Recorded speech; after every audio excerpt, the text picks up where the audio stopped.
Well, hello everybody, and welcome to the 319th edition of the Boxing Asylum Nuthouse podcast. I'm your host, Steve Wellings, and joining me on the call this evening, we have Andy Patterson and Gabe Lewis. We did have Dave the Hater Lowback there, and he could only hear me, unfortunately, which is not a bad thing, because it's me asking the questions, but he's disappeared anyway to go and sort out his mic or his connection or whatever it is, and he'll be back shortly. No Aussie this week, Andy.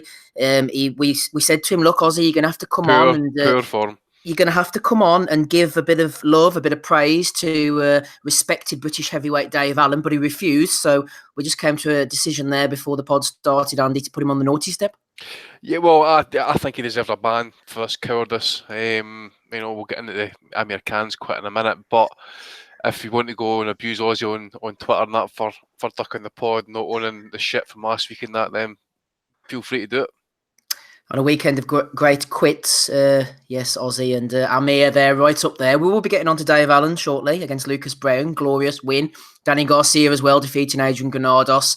And looking ahead to next week's action, Robert Easter is in action. There's a few other bits and pieces as well. World Boxing Super Series to look forward to. But there's only one place to start. It shall be in New York. Bob Arum's top-ranked promotions, Terence Crawford against Aamir Khan. We were wondering about this one, Andy. We'll go to you first of all, shall we? Aamir Khan. What a strange guy. I thought that he fought like a caricature of himself. He boxed throughout this whole fight like someone doing an exaggerated impersonation of Aamir Khan. He was rushing in and out of range. He was leaving himself open. He was throwing wide windmill punches. He was turning his back. He seemed to be throwing shots in panic. He was exaggerating all of the flaws that we've seen from Aamir Khan over the years. He was like doing an impersonation of an Aamir Khan. What was going on? Was he nervous or something? What happened? I just think probably a bit of both. He was given. I was surprised actually the size difference between the two. I don't know if you noticed, but I thought there was a wee bit of an apparent size difference between how big Crawford looked compared to Khan. His hands looked okay, I suppose. First round, he did back Crawford up a few times in the first round, letting his hands go. And I'll give him his credit. He did try to kind of push it. He did try to come forward, but I think the fight really kind of turned its head. Well, obviously okay with the first round knockdown. His legs and his balance was just completely off. But I think once Crawford turned southpaw, I think that was the end of it. He was really kind of starting to measure Khan. Really kind of, I think it was round 4 actually. Then he really kind of put the hurt on him and stuff. But I've looked at the low blow as such. It's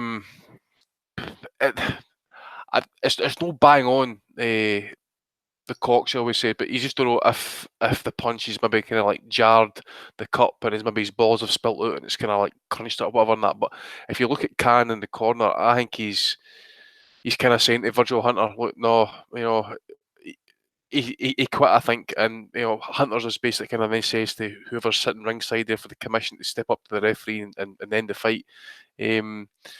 People can come out and okay, people are gonna have their own opinions and stuff like that. Khan's been in a lot of great fights. Nobody disputes that he's been a warrior at times and hung his balls out there to dry and that. But last night, in my opinion, was a quit, and that's my opinion, and I'm going to be sticking to that. It's no hating. It's just in my opinion for how I saw it. I see it as a quit for Aamir Khan. Yeah, hanging his balls out to dry, literally. You can imagine him and Kell Brook in a few months' time arguing over who quit the best, who quit the most. Gabe, no quitting you, but there are a couple of comments coming in from our glorious listeners over on patreon.com/Boxing Asylum. Joseph Kennedy said, do you think Khan bottled it? I thought he did last night, watching it live, but having seen it again, says Joseph, this morning, I'm not too sure. He took some punishment in the 5th, but ended it with a nice shot at the bell. I thought he looked like he was in the fight, but was getting outclassed. Do you lads, you Gabe, think he was simply saw an escape route and took it, or was the low blow a legitimate excuse? Man, that's still the question I've been kind of trying to figure out my answer to. It's so out of character for a guy like Aamir to do something like that. Like Andy said, I mean, this is a guy that's put it all out there foolishly at times, and gone for glory, and really attempted to make things happen in his career. Everyone said the move up to face Canelo was crazy, and he put on a show for a few rounds there. He was boxing his damn ears off. it just doesn't fit with what we know and what we've seen previously with Aamir. But I think there's a point in time where fighters a lot of times realize that they have it or they don't have it, and a lot of times it happens in the course of a fight, and they tend to maybe realize it, and maybe they make it through the fight, and that's good, and then they call it a day. But in this case, I really have a hard time believing that, he got hit so squarely in the nuts that it was the single reason for him to quit. But like the question asked, I mean, I thought he was still in the fight. He was getting beaten up a little bit. He was getting hit with some good, clean shots, but he wasn't completely out of the fight. He was still landing an occasional good shot. And he was, like I said, I feel like he was still in a position where if he was able to find something that worked a little bit better and adapt on the fly whenever Crawford made an adjustment, he could continue to have success and possibly make it a really close fight. So I don't know. I guess that's still my answer is I'm not sure because, again, it seems so out of character for Aamir Khan to do what he did last night. But also, at the same time, I think the sport is really unique because you see people adapt and change in the middle of a fight. And a lot of times those changes that happen are career defining. I'm not sure. I feel like personally, while I was watching it, I felt like he quit. I don't think that a single shot there to the testicles, which really it kind of looked like it landed on maybe his inner thigh to me a little bit. It didn't look like a square up, straight in the ball bag kind of punch. So to me, it looked like it was a little bit maybe hit the inner thigh there. And I don't know. I have a hard time feeling like the punch in the balls was the single reason why he didn't continue. I felt like he knew he was getting pummeled and he wasn't having enough success to win rounds. And so maybe he was looking for a way out. Like I said, though, I'm still kind of torn because I don't know. It just doesn't seem in his character to me. And I've always been an anti-Khan. So for me, someone who hasn't been really a Khan fan for pretty much his whole career, to be able to say, well, it's not his kid. I think that's maybe a valuable assessment. I don't know. Yeah, Eddington King in the chat says, realised he was way out of his depth, took the money and ran, clear quit from Aamir. I would never quit Khan. I think that's what it was. He saw an escape route, he saw an avenue out of the fight and he took it. Shout out to everybody else in the chat as well. Some usual faces, Toby Hines is there, Danny Young, Chris Bray, MB, Foxby, John Doe, all the boys are in there as well. Welcome to you. Welcome to Dave Lowback as well, who's joined us. It is a strange one because even though technically within the rules, Crawford is the legitimate winner because Khan's got hit low and ending a fight on that. It seems like he's been fouled and he's been pulled out of it illegally, Dave. But obviously it's up to the referee to say you've got 5 minutes here and he hasn't taken the 5 minutes. So no matter what we think about it, Aamir, the ball's in his court within the context of the rules and he's decided he doesn't want to carry on. Jasper says, I can't think of a plausible reason that you wouldn't take the 5 minutes you're entitled to after the low blow, even if his balls are bursting and he's got a dodgy elbow. Come on, man, look what's at stake. Think Khan's tried to pull a fast one and get him DQ'd or points off. Well, yeah, he probably would have got him points off if he'd carried on. He's made an arse of it, says Jasper. Shame it ended like that, Dave, because Bud was almost punch perfect for most of it. That's what we should be talking about. We should be talking about Bud's performance, Dave. He came out. A lot of people made a big deal about Khan's hand speed, the fact that he's had a lot of success against southpaws. But Crawford, as I mentioned to Bilal Raymond a couple of weeks ago, came out as orthodox and started. It wasn't until the 3rd or 4th round, Dave, that he turned southpaw. Yeah, I have sort of mixed feelings on this fight. I'm a big fan of Crawford, and yeah, his performance was good. I expected him to start a little slower, and I picked him to lose the first round, which is obviously not what happened. So I give him credit for that. Came out, saw the opening, took it, and had him down, had him hurt. I think won every round. I think the British commentators gave Khan the second, maybe the third, one of those.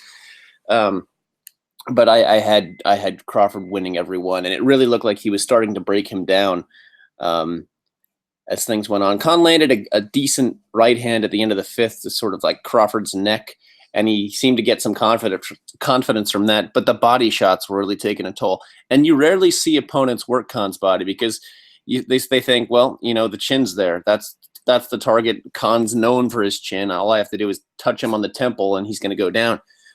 Crawford was mixing it up, and he was giving him a real beating. But that said, even though I'm a big fan of Crawford, I can't give him that much credit. I don't think this fight was that great matchmaking, honestly. It's Aamir Khan, and look, he barely beat Samuel Vargas not too long ago. I guess he won most of the rounds, but I mean, he got dropped, he got hurt, he looked gassed, he looked old. Last night, he didn't look very good. I thought maybe some of the speed was gone. Though, as far as his discipline, I thought that was decent compared to what we're used to seeing from Khan. I thought his boxing skill, even though he was getting dominated and losing, I thought it was better than we've seen before because he made some adjustments after he got dropped and actually had his guard up and was able to at least keep limit Crawford's output. He wasn't able to win rounds that way, as far as I saw it, but he was able to keep Crawford off of him at least for a little while and like give himself some time to think and give himself some time to recover. So I had to respect that. At least I don't know what it was. Was it training from Virgil that got him there, or was it just his own maturity to make the adjustments? I don't know, but he still lost every round, obviously, and I predicted he would, and I predicted he would get stopped in the sixth round. Did not predict it would go down that way, and yeah, he quit. As far as I can see, he quit. He even admitted as much after the fight that I was in pain, never felt it like that before. He said he never even took a low blow before in a fight. I know he's delivered one. He delivered one against Zab Judah, and ironically, he said that wasn't a low blow when he hit Zab Judah in the nuts, and Crawford has now said it wasn't a low blow when he hit Khan in the nuts. But the shot, I don't think it should have made him quit. I think he was looking for a way out. And it's just a shame to have it end like this. I mean, it wasn't great to begin with. This matchmaking, I don't think it gives Crawford that much credibility, honestly. Aside from the fact that we already know he's a great fighter. So I disagree. I disagree with that. A lot of people I thought were doing down Khan in the build-up. I'm not saying he's an amazing fighter, but if you look at his resume of fights that he's had, wins over the likes of Maidana, Judah, Malignaggi, Alexander, if you put them all together, that's a reasonably impressive resume, especially on the road as well, flying the flag, what have you, over in America. I think this is a legitimate win for Crawford, and he needed a name on his record. I mean, who else has he got? Well, yeah, the name is good, but like, and Khan's career has been pretty good overall, like considering especially the fact that he's a Brit. But he was at the peak of his powers in 2010, 2011, and it's 2019. So, I mean, just based on what form we've seen Khan in, based on the wins or lack of wins he's gotten in recent years, I'm just that's how I'm judging it. Judging this current win, it's decent. Like, I just expect better from Crawford because he needs, like, I just want to see that Spence fight, and I was glad to see that he and Bob both called out Spence. It didn't look that promising, though, in terms of like the match being made because Aram just shat all over Heyman, which, I mean, to be fair, he probably deserves. But like, is that really how you want to start off negotiations? Just saying, "Oh, Heyman's never gonna allow this fight to happen." I don't know. That seems like it might put up further roadblocks. At least I did like, though, that he called on the fans. He's like, "You should all boycott Al's shows." I usually do that anyway because most of them are trash. Like the one last night with Garcia and Granados was pretty crap. He's got a brass neck, though, hasn't he? Because he puts on a lot of shit himself. We're talking Yes. Rob Brandt against Bay Sangorov, who we're boycotting Kubrat Pulev against Bogdan Dinu. You know what I mean? Were we boycotting those shows too, were we? The interesting thing about Bob is, like, his cards often suck ass, and then he finds like just like this weird, some sort of controversy like we had last night, and then people are always talking about it.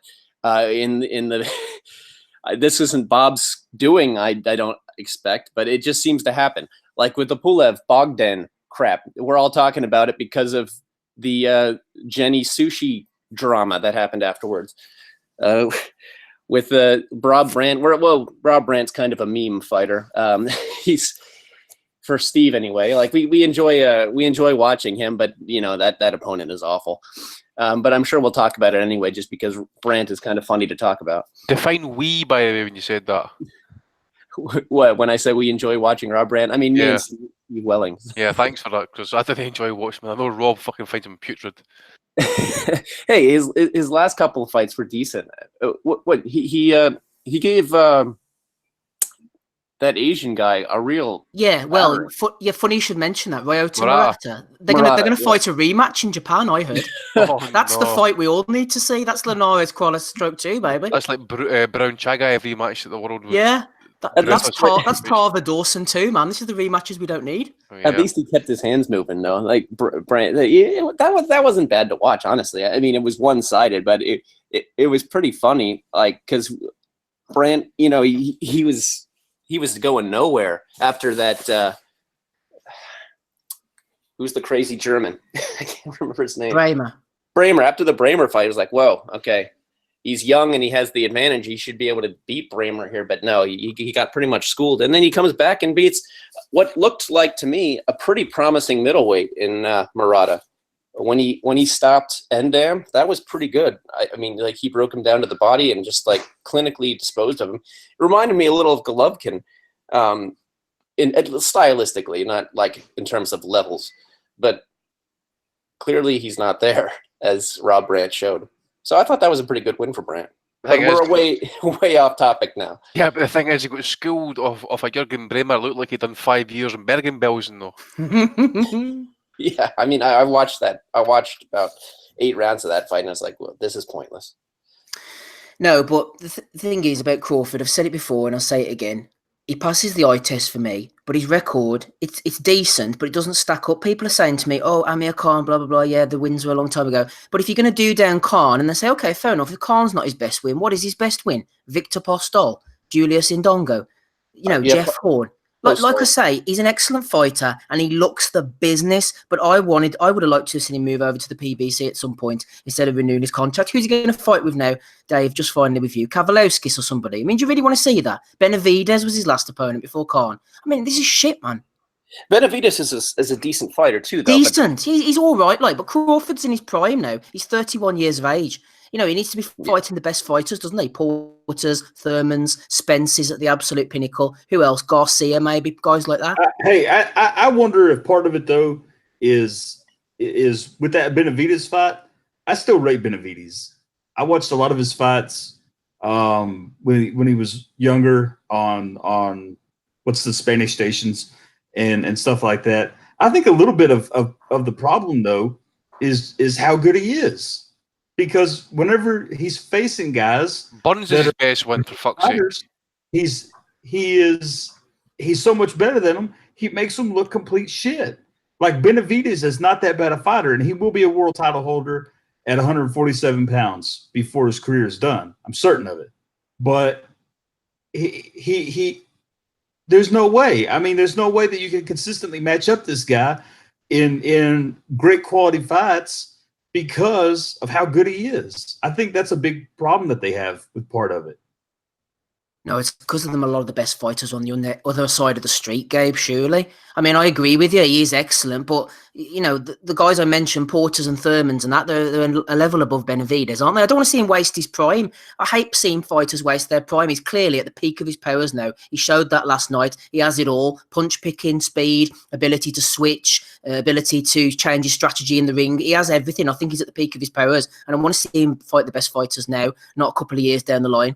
That's my problem. Anyway, before we move off this one and onto the undercard, Andy, Terry Woodfine jumped in with a question for you just before we went live. He said, do the people around Aamir Khan care about his safety? So deluded about his ability, it's an understatement. Is it all yes men around him? Punch resistance, non-existent. Even the speed of hand and feet is gone. AK seems a good guy. I want him to retire. I know that you've had some reservations, Andy, about his speech and that. Should the likes of Virgil Hunter be having a look and saying, come on, Aamir, it's time to hang up the gloves, son? Well, there was rumours about a bad camp. I really don't know. It's an odd situation. I mean, he's with Joe Goosen for a couple of fights, and he goes back to Virgil Hunter. I really don't know. I mean, Khan sometimes comes across as delusional, especially the way he talks. That he's had a decent career, good career, but I agree with what the Phil asking the question is. I think it is really time for him to retire. I'd heard. I think it was really about the Sammy Vargas fight. Some of his kind of speech and that it does sound kind of slurred and that. It just to me it looked like there was maybe some slight brain damage. Maybe he bailed there last night, kind of like delaying the inevitable. I think he would have got stopped in the end.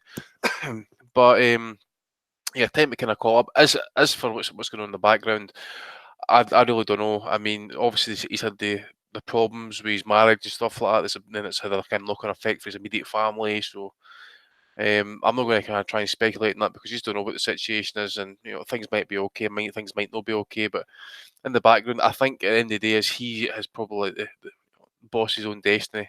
People work for him. He is the meal ticket, for his family or for his friends and that. So whatever he does, they also earn off the back end of it probably. So to me, he's only going to fight one more time, and we all know what fight that's going to be. And I can tell you right now, if we were all shitting on that fight, a year ago, it's dead in the water right now. And just while we're talking about that, actually, Kell Brook, absolute fucking embarrassment. I hope he didn't go out to New York just purely for that fight, because if he did, he's just kind of once again showing how fucking desperate he is. Because this is a fighter, by the way, who went up weight after one fight, proclaimed himself like the elite 154 fighter on the planet, right? So he gets called for mandatory defence against Jarrett Hurd. What happens? He's still stiff about welterweights. So we all know what's happening here. It's you know what? He's still stiffed about. It's an embarrassment, absolute fucking embarrassment. Yeah, if he were to get just like even one credible win, it would improve the optics of this kind of grasping at straws. So it would, like, if he had a credible win, he would be able to say like, I beat this guy, now you fight me, right? Like, but instead he's beat, his last win is what, Lomachenko? No, he's beaten the Australian stripper since that day. Thank you very much. Oh, yeah, right. I forgot. He almost lost at times, didn't he? He looked awful in that fight. So, yeah. The guy that Quillen icing around, by the way. In fact, 50 seconds or something like that, was it? Well, look at the Peter Quillen fight. He clearly brings something to the table. Jeez. Yeah, I forgot about that fight, Zarafa. So that's even more. That makes it even worse because it's not a credible opponent, and he didn't even look good. I mean, it's sort of like, it's like Khan and Brook are trying as hard as they can to see who can embarrass themselves more and decrease, and who can have the least amount of bargaining power. They go at it hard. That's what the competition is. That's far more interesting than the two of them ever getting in the ring together. Well, Dave, can Eddie turn it around? Say if he holds a card towards the end of the year, he has Aamir Khan fighting somebody, Kell Brook fighting somebody, co-headliner in a venue, an arena or whatever in England somewhere, with a view to both of them winning and then fighting on pay-per-view early next year. They're both coming in off the back of a win. In that case, is that something Eddie can still salvage? Assuming they even get by whatever mediocre crap he gives them, then yeah. Casuals are simple. They will pay for it. And they're not going to know. Like when he fought Samuel Vargas, the casuals are probably like, "Oh, this is a tough opponent. He knocked Khan down. That's a good win there. Khan showed heart. Samuel Vargas is not a high-level fighter, not a particularly high-level fighter. So we knew like the fight didn't mean much, and it was more of a sign that Khan is way past it. But casual fans will say, "Well, that's a good win. Now let's see Khan and Brook fight." They're not going to care about like the quality. So Eddie can easily salvage this, assuming both guys beat whatever he gives them. The guys in the chat are talking about PEDs and what have you. If you want to talk about the Jarrell Miller situation, I know there's been a few developments. Jarrell Miller doesn't do things by halves. I think he's got caught about 2 or 3 times now. Go to our breaking news Wednesday evening pod, I think it was, we did on Jarrell Miller, PED special. Went for about 45 minutes or so, me, Andy and Ozzy, so go and have a listen to that. for none of the breaking news now, because a lot has happened since, but there you go. It's what we knew at the time. Final comment before we go on to the undercard then. Dippo Osho, final word to him over on Facebook. He said, this is regarding Aamir Khan, by the way. At first, I was annoyed that he quit and robbed the fans of that highlight reel knockout that was surely coming. But having seen the shit he's getting from the quit, this is a better outcome for all concerned. No longer will that cunt Khan be able to give it the big un and bullshit bravado about always going out on his shield or fighting with his heart. We know if he was up on the scorecards, then there is no way he was quitting. I'm convinced that Virgil was pre-instructed to throw in the towel. I love that Crawford and the crowd are calling him out for his quit. He just looks pathetic on that stage, trying to blame Virgil for throwing in the towel. We could see he wanted out. Remember the shit he gave Brook for the Spence quit? Calm as a bitch, Aamir Khan, you fucking cunt. And then Dippo Osho then added in. Also, I'm convinced on that performance that Crawford doesn't beat Spence. That's a step too far, says Dippo Osho. So there you go. He thinks that Crawford against Spence is a step too far for Crawford based upon that. So there you go. Regarding the undercard, Andy, the only thing I was going to ask you about was Teofimo Lopez. Was that the one you saw, or which one did you see again from the weekend? I think it was a guy.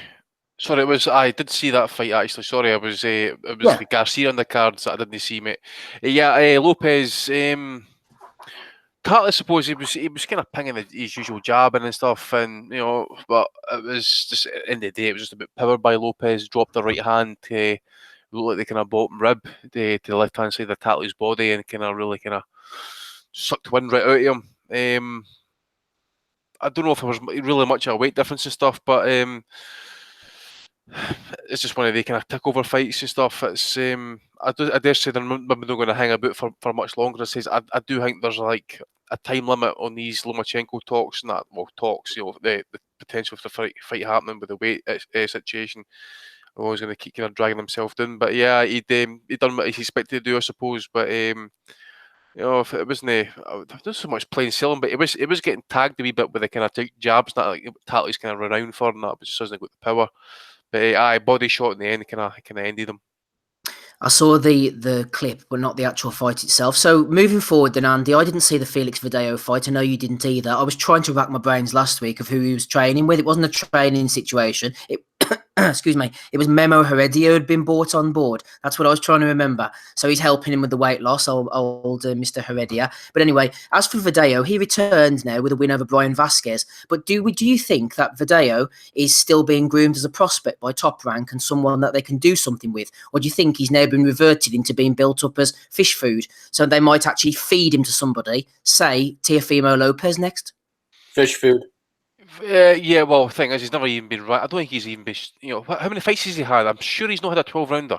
26, I think. Or a scheduled 12-rounder. He's never been in one. As I say, at one point he was mandatory challenger with WBO. Now I think he's been either kicked out or he's like way down in the ratings and stuff. He was going to fight Terry Flanagan at one point, wasn't he? Yeah, he wanted $1 million for that. They come to the UK. He's got a fucking cheek. Christ. Well, to answer your question, I don't know. I don't think so. I think they're probably at the point with him now. I mean, he's had maybe got stopped one fight that they know. I think he's got a defeat in his record. He's been kind of all over the place with trainers and stuff. Issues with his hand. A bit kind of lackadaisical outside the ring. I think he's had problems with like discipline. He'd been in a motorcycle accident as well. Who knows? I think it might be a point with him. They're going to try and build him up at some point. As you say, maybe feed him to a guy like Teofimo Lopez, but what good is that going to do Lopez at the end of the day? I mean, all he's doing is beating a guy that's ranked below him in the ratings, and it's another pointless camp, probably another pointless fight. As I say, Lomachenko's kind of still standing off that fight, so he's wanting Garcia next. Commey's obviously going to come back with a chin-up fight after the broken hand. Devin Haney's obviously, he's with DAZN, I think, so that's not going to happen. I don't know what they're going to do with him. Maybe put him in with the Russian. Arakawa got beat last night as well off Denis Baransky in Ukraine. So I don't know if that fight would get made. There's not much point in it. As I say, Lopez is making a lot of talk, a lot of noise. So I really don't know what to do. I noticed Easter and Bartholomew are fighting next week, I think, for the vacant or some sort of title. I think that'll be exciting. Yeah, so that's another fight across the street as well, isn't it? So Who knows? As I say, I think at the end of the day, unless Lopez gets Lomachenko next, I don't know. As I say, if as long as he can keeps making the way, maybe force a mandatory situation. I think that's the only way he's going to get that fight. Other than that, you have to force to go up to 140. On the undercard, then, Gabe, anything that caught your eye? Shakur Stevenson. Well, here's a couple of cases in point into what I was saying about Video there being built into fish food. Christopher Diaz was thrown in for the WBO title against Masayuki Ito. They expected Diaz to win that fight, even though he hadn't beaten anybody. He lost. So now they're going the fish food route with him, putting him in with Shakur Stevenson. He lost the fight.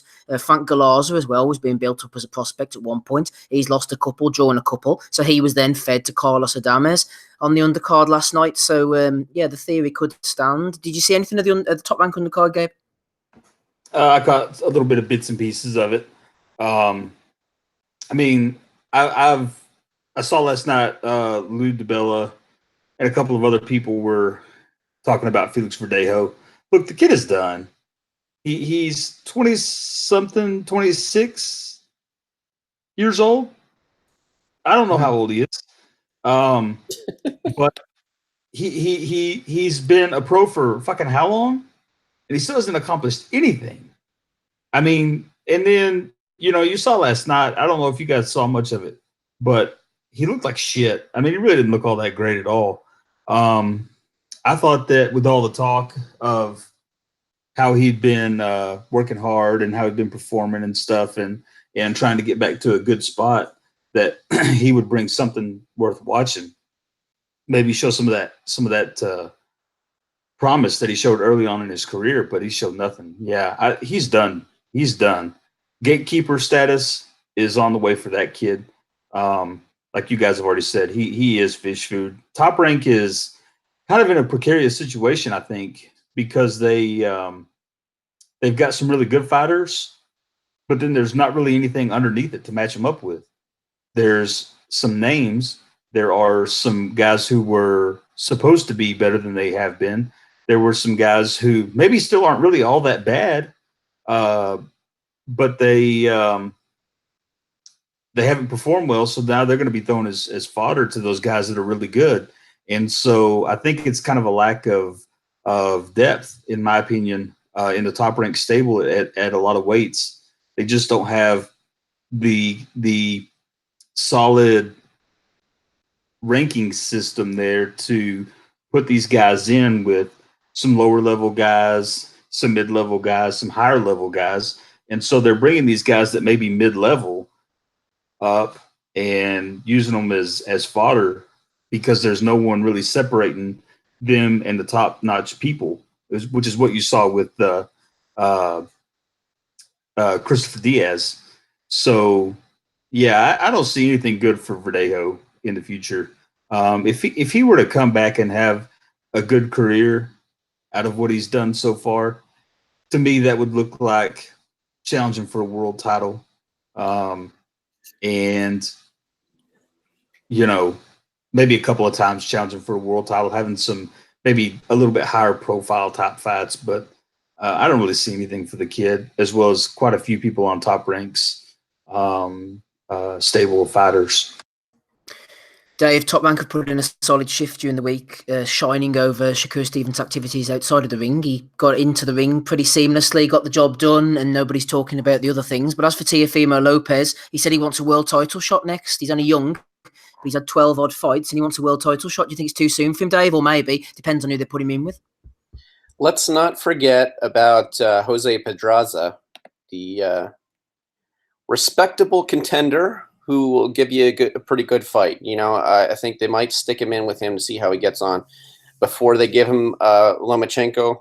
Who else would he be able to fight as a title? Comey, I guess, right? I heard that was being mooted. They're talking about Comey, who is quite highly ranked. Let's have a look. So he's sort of top 5 with the WBO here. Lopez, Comey, IBF route, Lomachenko, WBA, Garcia expecting to drop the WBC. Yeah, he's top 5 in all the ratings, is Lopez. I would rather see him face Comey than Comey face Lomachenko. I want to see which one comes out on top. Actually, would rather see Lopez face Lomachenko than Comey, because I think we've seen Comey's ceiling is a little bit lower Teofimo is still more of a question mark. As far as Pedraza, he is fighting the guy who beat Verdejo. What's his name? Inés Antonio Lozada Torres, who stopped Verdejo in the 10th and final round of their fight, which was a competitive fight. Did you just make that name up, Dave? No, it's real. He even has a picture on BoxRec. His alias is Antonio Lozada Jr. He actually had a draw in his last fight against a guy who was 12-7. So I would imagine Pedraza will come through that fight and probably look pretty good. It's his comeback fight after losing to Lomachenko. And then maybe we could see him against Comey, him against Lopez. I'm sure we're not going to see him against Lomachenko again. But you know what? Those three guys are in the mix as far as contender status, and I'd like to see them whittle each other down a little bit, maybe before they get a shot at Lomachenko. That said, any of them facing Lomachenko is better than the shit we just had to watch with poor Krolla getting in there to get pounded on. And of course, there's still Gervonta Davis lurking around at around that weight, approximately, if he can make it. I don't know. He looks like he's drinking too many milkshakes for the most part, but and of course, he's in sort of a similar position, Davis, as Crawford is, in that in reverse, because he's with Heyman, but Heyman can't really match him with anyone credible, aside from guys in the other stable. And the same thing is happening with Bob Arum. He can't really match Crawford with anyone credible. Meanwhile, the other guys at that weight, Heyman has most of them, and Arum has most of them at the lower weight. So, Dave, here's something that might interest you, actually. A show took place last night in Kosovo at the Bill Clinton Palace in Kosovo, the Bill Clinton Palace. I can have visions of Monica Lewinsky doing Ring Card Girl there, Dave. That's all the old Dixon Line Mafia money there. Hey, Gabe. Steve likes what the fuck is that? I've never even... I can't even... They used to be all saying that the Clintons were the old Dixon Mafia, didn't they? Down south. In Haiti. I think... Yeah, there's been all kinds of things said about old Billy. Old Slick Willie. Old Sticky Willie, eh? Not just Haiti, but also down south of America, and even in Arkansas, where he was governor. Yeah. They're a corrupt family, without question, and it'll be better for the rest of for the entire world when they both end up dead. Their daughter's just going to carry on that legacy. Anyway, that's... You never know. With Bill's ties in Kosovo, Dave, we might see Jermaine Taylor getting sanctioned out there. It's kind of a disgrace that it's even named after him in Kosovo. Like, didn't he contributed helpfully to the disintegration of Yugoslavia? But anyway, what was this fight? So did Milosevic. Oh, no, there's no interest on the fight, Dave. It was more interest in the location, to be honest. But what you could do, Dave, while you're unmuted, well, you could seamlessly take us slide away from Bill Clinton onto Danny Garcia against Adrian Granados. I was impressed with old Danny Garcia, and if rumours are to be believed, he's in line now for a fight with Manny Pacquiao. Yeah, I wasn't that impressed. I mean, it's Granados. I would expect Garcia to do the same to most fighters of his level. I guess the fact that he stopped him is like respectable, since he'd never been stopped before. And he did dominate the fight and looked pretty solid. I don't know. He was jumping on the ring apron screaming, "I'm back," afterwards. But Granados is not a win that I'm going to get too excited about. The style of win it's about as good as his knockout of Rios, you know. I don't really want to see him fight Pacquiao, honestly. I don't think he deserves that big of a payday.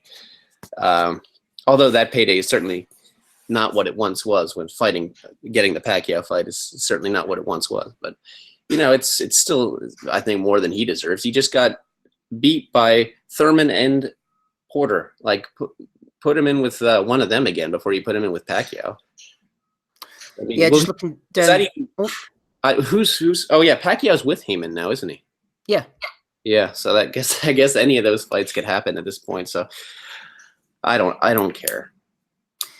Yeah, I wonder stylistically, Andy, whether Pacquiao will be all wrong for Danny. The likes of Granados, he's tough, he's rugged, he's had a lot. You know, he's one of these white collar guys who works in the factory by day and what have you. But he's perfect foil, isn't he, for Garcia? Yeah. Garcia, he has got a bit of speed on the left hook, and he can find you with it. And he showed recently that he can introduce a right hand into his arsenal as well. But guys like Granados are just standing straight in front of him. I agree with everything Dave was saying there. You know, he is a level above Granados. He always seems to kind of, you know, just lacking, you know, at the kind of elite world level, so to speak. But yeah, Garcia was pretty much dominant for the second round on. The left hook, as I says, if you look at it in slow motion with the first knockdown, he does get a lot of short torque into the shot and that, especially when he's using his legs and stuff. But he gets a lot of power, you know. And he always turns the hand over as well, which also generates. So he's actually kind of punching with a knuckle. Did chin Granados pretty well, and you say the straight right hand as well was brought into play. And for there on in, it was just basically, you know, all Garcia. And if I mean, the thing is, I'm not against the Pacquiao fight at the end of the day. I mean, there was a time when, you know, I think Garcia was even mandatory to Floyd, and they ducked that fight. So they obviously, again, it's all about timing, and we all know that some of these PBC fighters they're businessmen nowadays. We see it with Quillen, we see it with Garcia. You know, they've got their own business lines. You know, they've got, like, you know, their own, you know, Clothing brands and stuff. You know, clothing labels and all that sort of thing and that. So if they fight once a year and that, just to kind of, like, you know, tide over expenses, tax money and stuff like that, then that's what they really need to do in that. But at this point, Pacquiao, Garcia, I still think Pacquiao would have enough for Garcia, like, but if you just go to watch that left hook, and I think Pacquiao would probably win it well on points. Yeah, just looking over the undercard, Gabe, Brandon Figueroa, 18-0, got a nice win at super bantamweight over Jonfrey Pereiro. He's one to keep an eye on. Figueroa. John Riel Casimero defeated Ricardo Espinoza Franco. And I was lamenting the amount of opportunities that Alexander Dimitrenko seems to be getting at the moment, the big stiff plodder. Why we keep on seeing him getting dragged out all the time, I do not know. Andy Ruiz Jr. defeated him anyway. But the undercard wasn't really that great, Gabe. I know you weren't too interested in it at all. As for Garcia Granados, a nice ticking over offering from Fox Sports. There was a superior knockout on the undercard. It was different Figueroa. I think that was not, wasn't it? Figueroa, a Colombian kid. Jesus. Omar Figueroa, was it, Gabe? No, it wasn't. It wasn't him. God dang it! Hold on, let me see if I can pull it up. Gabe's just going to pull it up here. Pull it on out. Even episode 319, Boxing Asylum Nuthouse podcast. Gabe's just looking down the undercard. Carlos Balderas was on there as well. I flicked it off, so I'm not able to have a look. Maybe in the chat, you could tell us who this Figueroa was. Any joy, Gabe? Hold on, almost there. Hold on, he's almost there, everybody. We've heard him shouting this many a time. He's getting there. He's about to deliver. Oh, there he goes. He's finished. Rolando Romero versus Andres Figueroa. Romero is a Colombian kid, I think. Just fucking flatten this kid. Just fucking flatten the Andres Figueroa. No relation to Brandon and Omar, I believe. It was actually a pretty good knockout. Clipped him with a big punch, and the kid was straight out on his back. Head bounced off the canvas hard as I've seen in a while. That was on the undercard part, but that was at least one good thing that happened on that card. I mean, I'm kind of torn though. I like Danny Garcia. I would say that I've always been fairly fond of watching him fight. I mean, he's not the greatest fighter of all time. He has some obvious deficiencies when it comes to what he does, but he's solid. And so, despite the fact that I just expected more in that main event, but he looked good. So hopefully he'll get another shot at somebody. I'd like to see him still in the mix. I mean, I think he's always going to stay in the mix with those 147 guys that are in the PBC, because he is so solid. He's going to beat these guys, and then whenever he steps up, he's going to be close. You know, with the Thurman fight and the Porter fight, both. I mean, he was right there in both of them. So he's going to be competitive. I think he looks sharp. I don't think he's lost too much in terms of of age and maybe inactivity or anything like that. I looked at him last night. I thought he looked sharp. So I still think he could give anybody in the 147 division there a good run for their money. I think him and Spence would be a fun fight for a little while, but I think he'd get picked apart pretty easy by the end of it. Yeah, talking to people who haven't diminished in age and activity, rapping Rob Kelly's on the call with us. We're talking about Danny Garcia here, Rob, against Adrian Granados. What about former Garcia victim, Aamir Khan? I think he was in action last night, I believe. Yep. I stayed up to see it last night. Stayed up to see the great Bud Crawford in action.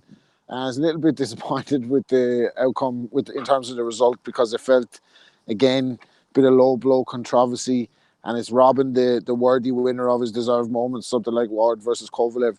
The fight kind of played out exactly like I thought it would play out, dude. I really thought Crawford actually got to him earlier than I thought he would. I thought kind of Khan would have a first round like that, maybe a second round, and then by the fourth, Crawford would start timing him. But he timed that right hand over the jab with Khan, had his chin in the air again. I mean, the things that we talked about last week in terms of Virgil Hunter saying he can't coach those tendencies out. Khan, like that first round is just like a microcosm of Khan's career. He's in complete, no, I wouldn't say he's in complete control, but he's in the round. His hands are moving fast. He's jabbing to the body. He's actually looking like he's having a very good round against one of the best fighters, if not the best fighter in the world. And then for some reason, from 4 or 5 feet away, he throws a flurry, walking straight forward, and Crawford spun him and landed a right hand, left hook, and he's on the deck again. Crumbled. So I didn't think he was going to get out of the round at the time. He did well to do that. I suppose he was having some success in the 5th where he was starting to land some right hands.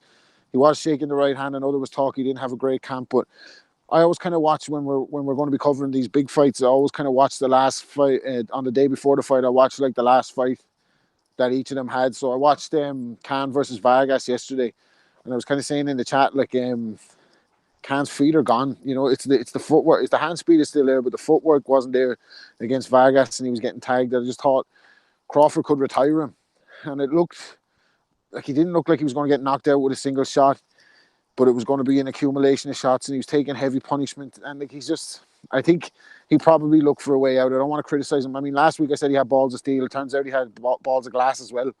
But you don't know how those shots affect you. I mean, look at what in his defense, I would say anyone who hasn't had a cup on before and got clipped, it can. One of them could fall out the side, and there's a million connotations as to what could happen in that area. Yeah, I said that, mate, as well. You can imagine if it's been punched on the cup and it just slightly moved it. If your bollock's hanging out the side, it's just twisted it. You just never know. That could happen even playing football or something. You could get your shorts tight or whatever. So it could be. Look, I don't know.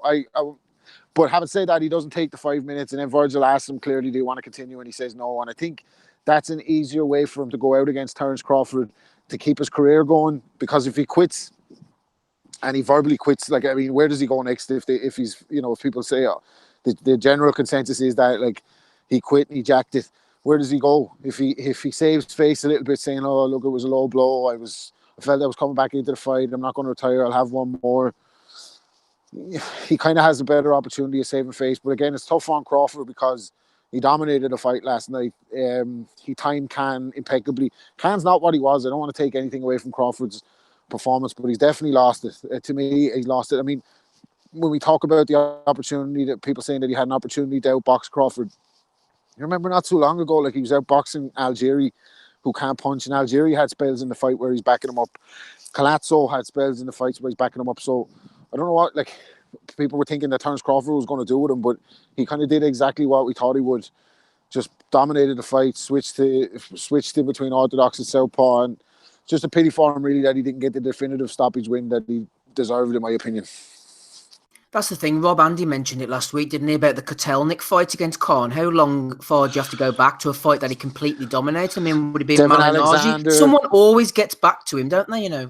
Devin Alexander or something like that, I think, is his last kind of perfect performance. But before that, like, I mean, if he is going to continue, I know he's probably not. I would envisage him signing with Bob, but he could stay a free agent and put himself in the mix in the PBC. I know he was with Al before. He could possibly, if I was him and I was going to look for one more fight, which I don't think he should have, I think he should retire. But if I was going to have one more fight, it wouldn't be the Brook fight, it'd be the Danny Garcia fight. Because Garcia needs a name opponent now. He's not going to get another title shot. Khan needs a Pacquiao, name. they're talking Pacquiao for Garcia, Rob.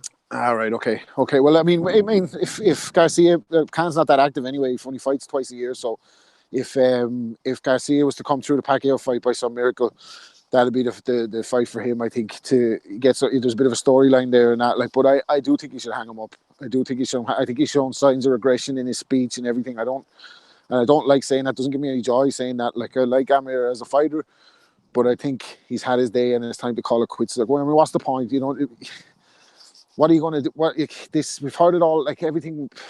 It's hard to sell Khan again at this point. We heard it all this week in the run up on this. Is, Crawford is the kind of opponent that I need to get motivated. I would have never lost a fight against guys. I only switch off against guys when I'm not motivated. Blah de blah.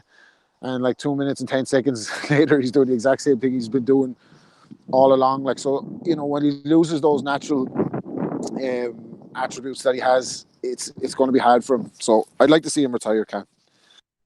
Yeah, Eddie Thinking in the chat as well was mentioning the Devin Alexander fight. I don't remember the Devin Alexander fight. There's a chance I might have not actually ever seen that, so I'm going to have to go up and have a look on YouTube. Maybe I did at the time and I've watched that many fights that I've forgotten, but I can't remember a single thing about Aamir Khan and Devin Alexander, so there you go. I'll have to go and look that one up. Let's hot foot over to London, shall we? With you, Andy. Undercard up. We'll leave Dave Allen for the time being.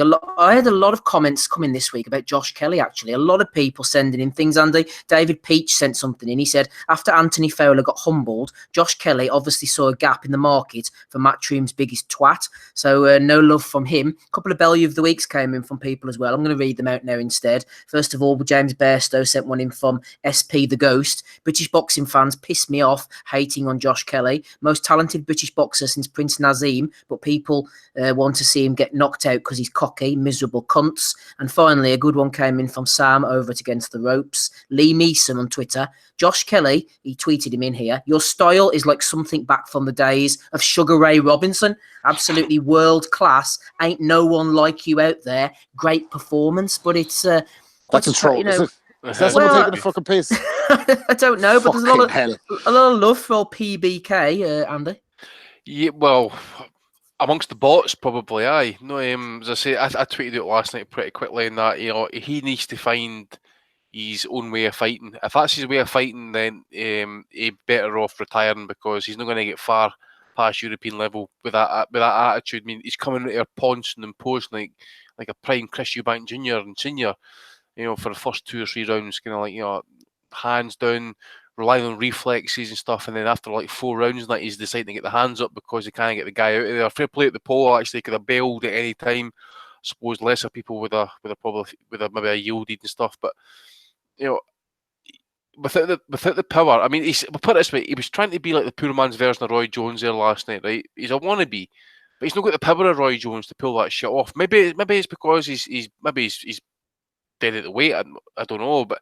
We'd heard rumours that he was struggling to make the weight for the Avanesian fight, and that's the reason why they pulled it out. But sorry, I wasn't impressed. He might have all the tricks and the moves and the feints and stuff, but as I say, that's only going to get you so far. I mean, there was a really good analogy there last night about Naz Hamed getting brought up.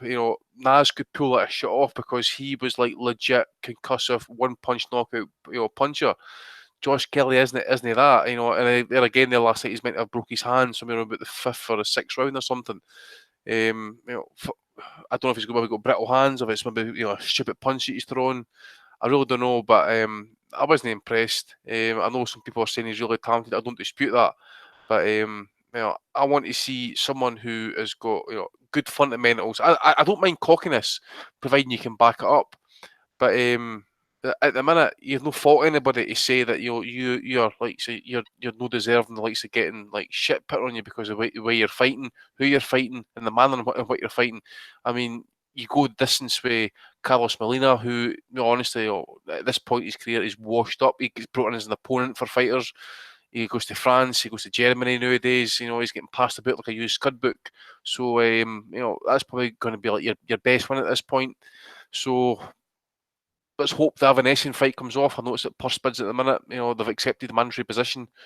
Let's just see where he's at, say like 12 months' time. But we need to kind of calm down a wee bit on where this guy's going to be and stuff like that. He has got talent, but he needs to kind of work on that a bit, in my opinion. I agree with you, Andy. I thought that at times in the past he's done the head movement and the bobbing and weaving, and it's just been part of the story, part of his makeup. But last night, the way he came out dancing into the ring, he left the ring dancing as well, and he was doing a lot of exaggerated head movement. It was like becoming the story. It was like, oh, look at me, everybody! Like I can do all of this type of stuff. Whereas you would have seen the greats, the likes of James Toney's. He would have probably had about 6 or 7 rounds in the bank by the time he would have been shifting in and out like that. Whereas Kelly, it seemed to be this is me rather than just part of his performance. Well, two things. I mean, I think it was either the first or the second round.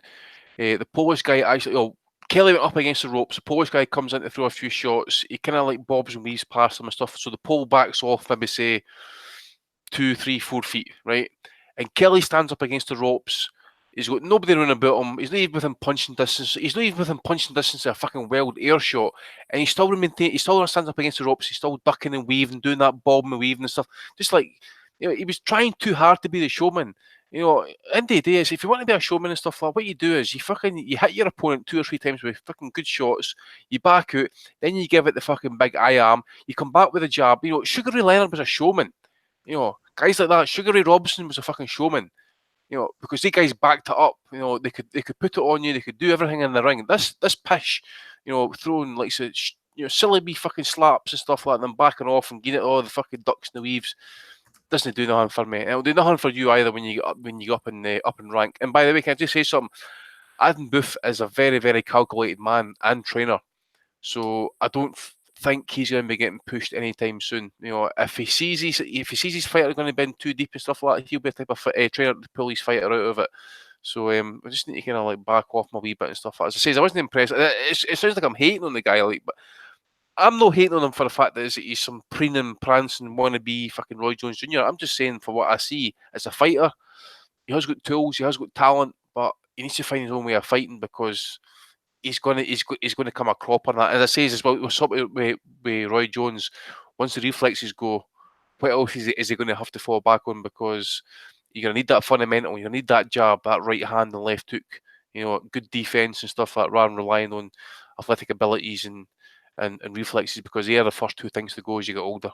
Yeah, Andy summed it up well there. Trying too hard to be the showman. For every Roy Jones Jr., everybody, there's an Anthony Small, Sugar Ray Clay Jones Jr., no less. Rapping Rob Kelly, over to you on Josh Kelly. Question came in from Liam Wynn. He says, bravado aside, the thing that impresses me the most about Kelly is his footwork. He moves in and outside of range while cutting the ring down. What level do you, Rob, think he will get to? Yeah, well, I've been most impressed by his second name so far in his career. I know. Look, pretty boy Josh Kelly is very highly rated by fighters who probably know better than all of us on the panel. I mean, I know Andy Lee and Mick Conlon and all the boys rate him very highly. But to me, I haven't seen anything to show me that he's going to cut it at welterweight with this crop of welterweights. I mean, maybe he's going to move up. 54 is a little bit of a better division for him. But look, like I said before, everyone was ranting and raving about him hitting the guy with 5 left hooks. So show me one of the top 10 welterweights, apart from Conor Benn, who's going to get hit with 5 left hooks in a row. Do you know what I mean? Love that analogy there, mate. But they won't. You know what I mean? He's not going to get away with that shit against even like Danny Garcia or someone. They just fucking time him like. He'll not even get away with it against Avanesian, mate. That's not going to happen against Avanesian. Yeah, exactly. So it's like, how far do I think he can go? I think he can go. Possibly become a world title contender. At this current crop of welterweights, if you're talking about moving him in the next 18 months to 2 years with what's around now, I wouldn't hold out much hope for him winning a world title. I really wouldn't. And I'm not saying that because he's a matchroom guy. I have nothing against the guy, but we just call it like we see it. Like I haven't seen anything from him. Yeah, he looks flashy, he looks good. But Fowler looked just as good, didn't he, when he was knocking over stiffs? Like everybody, he had this power. He was the next Carl Froch. He comes up against somebody that's not going to go away. It's a different night for him. So we'll find somebody who's going to time Josh Kelly pretty soon as they move him along. He's flying up the rankings. So he's going to be involved sooner rather than later, you think, in terms of the shake-up, or else it's going to become more obvious that they're just kind of moving along at their own pace. But what is he, 7 in the world now? So he'll probably go up again to 4 in the world now. So he will be in line for a mandatory pretty soon. But out of the current crop, I'd see all of them dusting him down. Like. There you go. The boys have spoken. Hey, to Dave, let's get over to you on the same card as well. I'm not going to trouble you on Conor Benn. All I'm going to say is his opponent was that bad, even though WBA wouldn't sanction him. Joe Cordina got a good win over Andy Townend. Cordina could be one to watch, but the likes of Townend are made to measure for guys of his ability. Anonymous messaging Dave from a friend, an insider, who is asking me about the Derek Chisora Senad Gashi fight.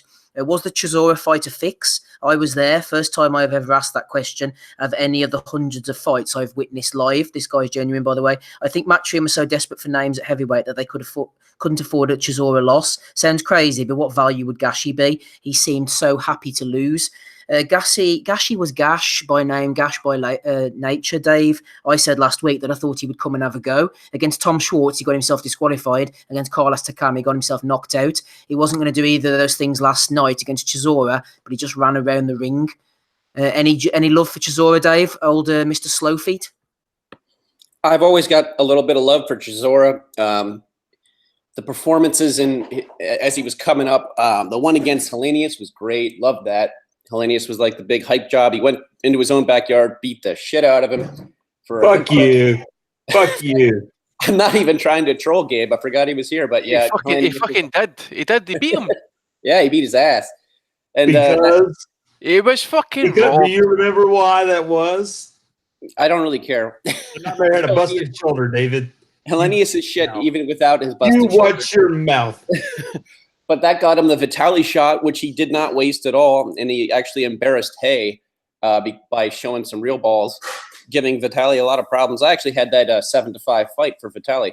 Thought that was a good performance by Chisora, especially considering his level is like a European level, almost like a little bit above the European level. Maybe he's not a great fighter. He's lost a couple close decisions to guys who are not that great either. But yeah, I've been in, and then he's had two good fights with Dillian White, really, really good fights, both of them. I had a good fight with Takam as well. Chisora's good entertainment. I like the guy. I like his trainer. I don't know. Is he still with Non-Charles? No, Dave Caldwell. Dave Caldwell and David Hay. Oh, okay, that's too bad. I always have love for Charles, and Derek has been on our pod briefly in the background once or twice. Last night I didn't watch though, so I can't analyze the fight at all. But I do have love for Chisora, and I'm glad that he's actually a fairly named boxer who's apparently used his money well. So that's good. That's good news, and I don't see why he really needs to fight. I guess he's just kind of throwing extra eggs in the basket or extra nuts in the storage for winter or something. He's doing good though. Like it doesn't really matter what else he does in his career. I don't think he's ever gonna like approach the heights of Vitaly Klitschko again. But you know, I just hope for the best for him. Hope for the best, says Dave. Keeping on a heavyweight theme, Andy, I want your opinion on Chisora, also Dave Allen and Lucas Brown. Who knows? Dave Allen could fight Chisora next. But in the meantime, heavyweight action from the weekend, Andy. The human password, Arnold Zherzhai against Umrut Kamkiran. It's not the fighter that I'm interested in, Andy. It's the title. We always love a bit of EBU, external heavyweight title action. Yeah, clearly a Brexit belt, you know. Could it be a Brexit belt? Yeah, as I say, I came across the thing on BoxRec and that, so I just I checked it into YouTube to see if the fight came up, and it did. I did watch it like a sad bastard, and just fast forwarded to the result, and the Turk got it 118, 111, and I think it was 115, 113 times 2. Andy, I dream of the day when we have someone, an RBO title, an EBU external title, and a Eurasian Parliament title all on the line. Well, the WBSS need to get a unification tournament in place and that, but obviously the Turk and a few fringe fighters are all waiting with their phones on charge, waiting on that phone call for June 1st and stuff like that. So yeah, put them in the hat. As for like say Lucas Brown, well, I'll put it this way: Derek Chisora. I watched the grand total of one round of that fight because lucky you. I watched the first round and I'm saying to myself, plodding action, and I'm assuming it never changed over the course of the next 11 rounds, or whether it was 10, 11 rounds. But I think I came away and I ended up putting on the Ukrainian card for a wee bit. And then, Dave Allen, I thought for the first 2 rounds and stuff, he was getting thoroughly outboxed. The jab, right hand to the kind of, squared up position of Brown was giving him problems. And but Allen, again, he he keeps marching forward. He keeps blocking. He keeps defending shots with his face and his chin and his nose and stuff. But people can say that Brown quit and stuff like that. To me, legitimately, I thought that was a fair stoppage. If you look at it in slow motion, It was a great shot, wasn't it? it was well placed as well, because it was, to me, that shot's landed on the bottom rib, and if you've had or taken a body shot before, if you get it on the bottom rib, it can just blow all your air right out your arse, and you could just be struggling to try and get it in even before 10 seconds. And I tell you what, he's going to feel it for a couple of weeks after that shot and that. But yeah, it was just it was what the fuck just happened, really. As I say, the way it was going for me. If Brown was able to kind of keep that going, if he hadn't overreached with the shot and got caught with that, he was doing pretty well up to that point. And then he gets shot, he gets taken out. But I don't think it was a quit. I don't think it was a fake or a fix or anything like that. Some people are claiming it was just a well placed body shot. And I says, at that age, well placed, it can take everything out of you. Trust me. Even though Dave Allen's not great, Andy, I think that I was saying this to Ozzy the other week. I think we were just underestimating just how shit Lucas Brown is.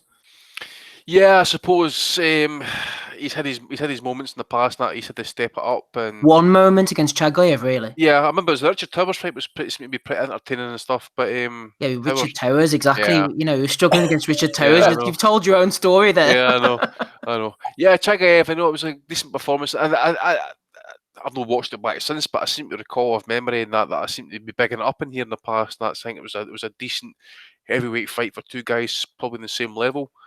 But yeah, it was it's a recycled job. And I knew Dave Allen, as he said afterwards after the fight, he is now worthy of the big opportunities, the big fights, the big moments, the big stage.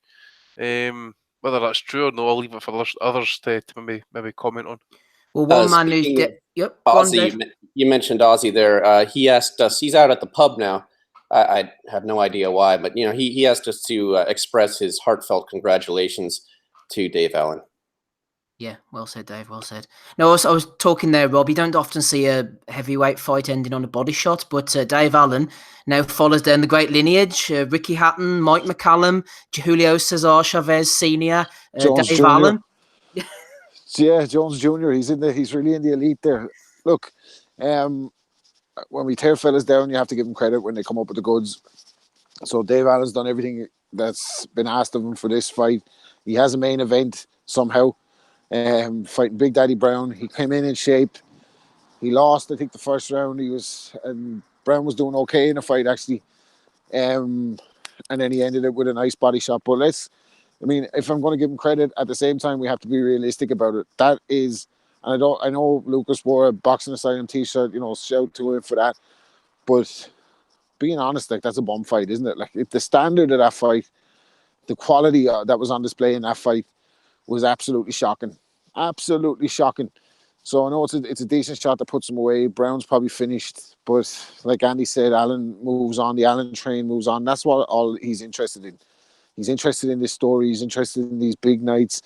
He's immediately talking about what it means to him. The fans mean more to him and all this bullshit afterwards. But he put himself in the position that's guy, and I think they knew what was at stake last night. Eddie Hearn and Adam Smith were pretty honest for a change in the aftermath of the fight, and they were like, look, people say that he didn't deserve these opportunities. He probably didn't. He didn't deserve these opportunities, but he does good numbers, and he's delivered tonight. But if he hadn't delivered tonight, that was going to be the end of Dave Allen. So unfortunately, Lucas Brown didn't get the win. But then you have Eddie Hearn fully tell you, don't be surprised if you see Dave Allen versus Joshua in 3 fights. Do not be one bit surprised if you see Dave Allen versus Anthony Joshua. It could happen. It could definitely happen, because this DAZN, ESPN, Showtime situation, I don't think it's going to get resolved anytime soon. I think each promoter is happy to keep the money train going against lesser guys.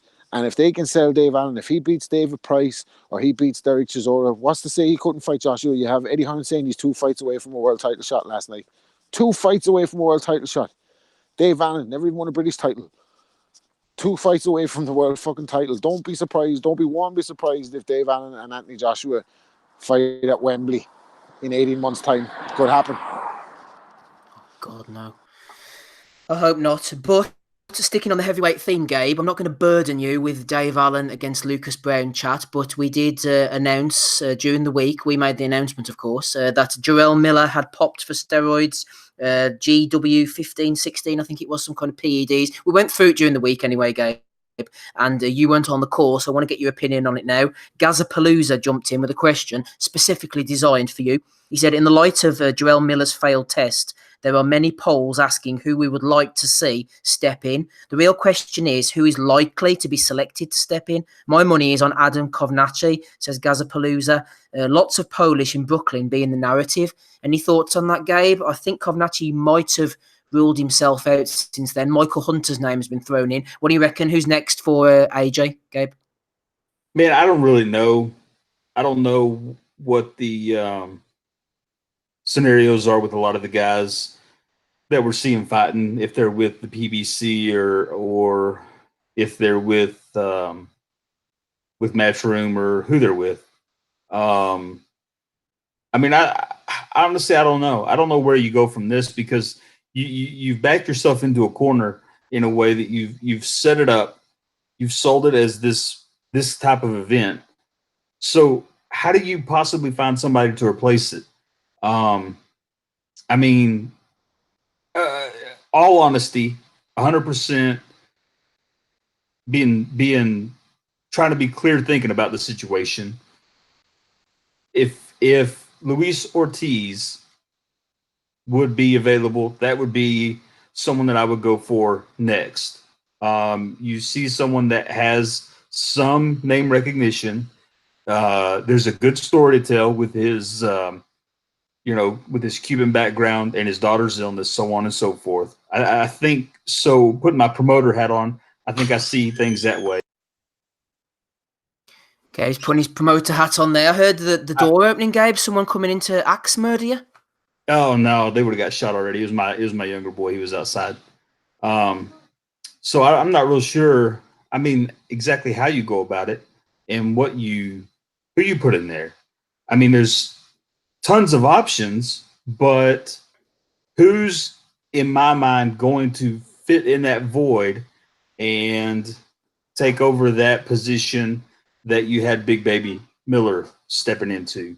I just don't see anybody being able to be a really clear, easy fit into that slot. It's just, I don't know. It's really difficult in finding guys that are going to be able to get ready.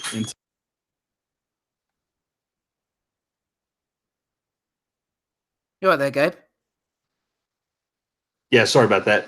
The damn yahoos are running in and out of the house. Get out of the house! Sorry about that. About to crack some skulls. What was that? I mean, I think that would be a good replacement. I think Luis Ortiz would be a good replacement, but I think he's already said that he wouldn't have time to get ready for it. I mean, I don't know. I feel like what's going to end up happening is it's going to be a low-level replacement type guy that goes in there just because of the scenario that's been built up, and there's not much time that guys won't feel prepared enough to go into it. Or that they're all cycling off their own fucking PEDs so that they can not pop clean. So I don't know really what you do, where you go from here. It's just, to me, it's a complete clusterfuck. I mean, I don't know how much money's already been put into this event, that if you could possibly delay it for another month and find a more suitable replacement or Can't what. see it, Gabe. Yeah, I was about to say, I don't think that's possibly going to happen now, being as close as it is. I mean, if we'd announced the fight last week, and then the day of the week of the fight being announced, then I think you've got time to make some alternative arrangements. But we're so close now. I don't know. I racked my brain thinking about this while I was reading all the stuff that was going on, and I just don't see a really good top quality replacement that you're going to just throw in there and still live up to the event that you've already built it into being.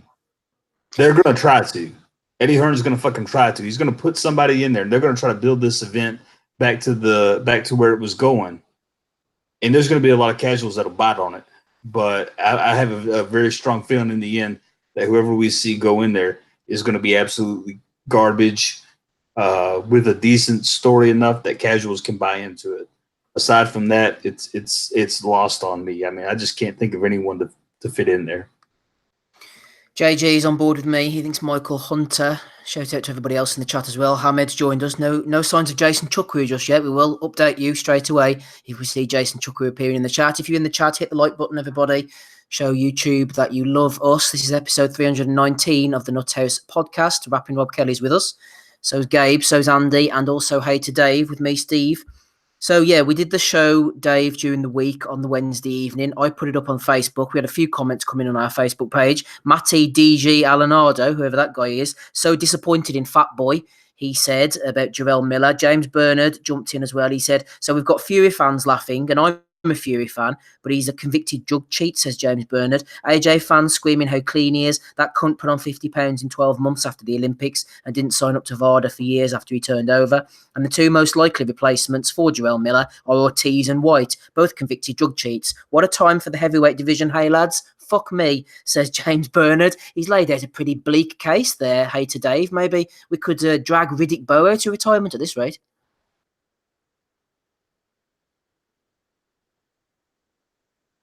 What do you think, Dave?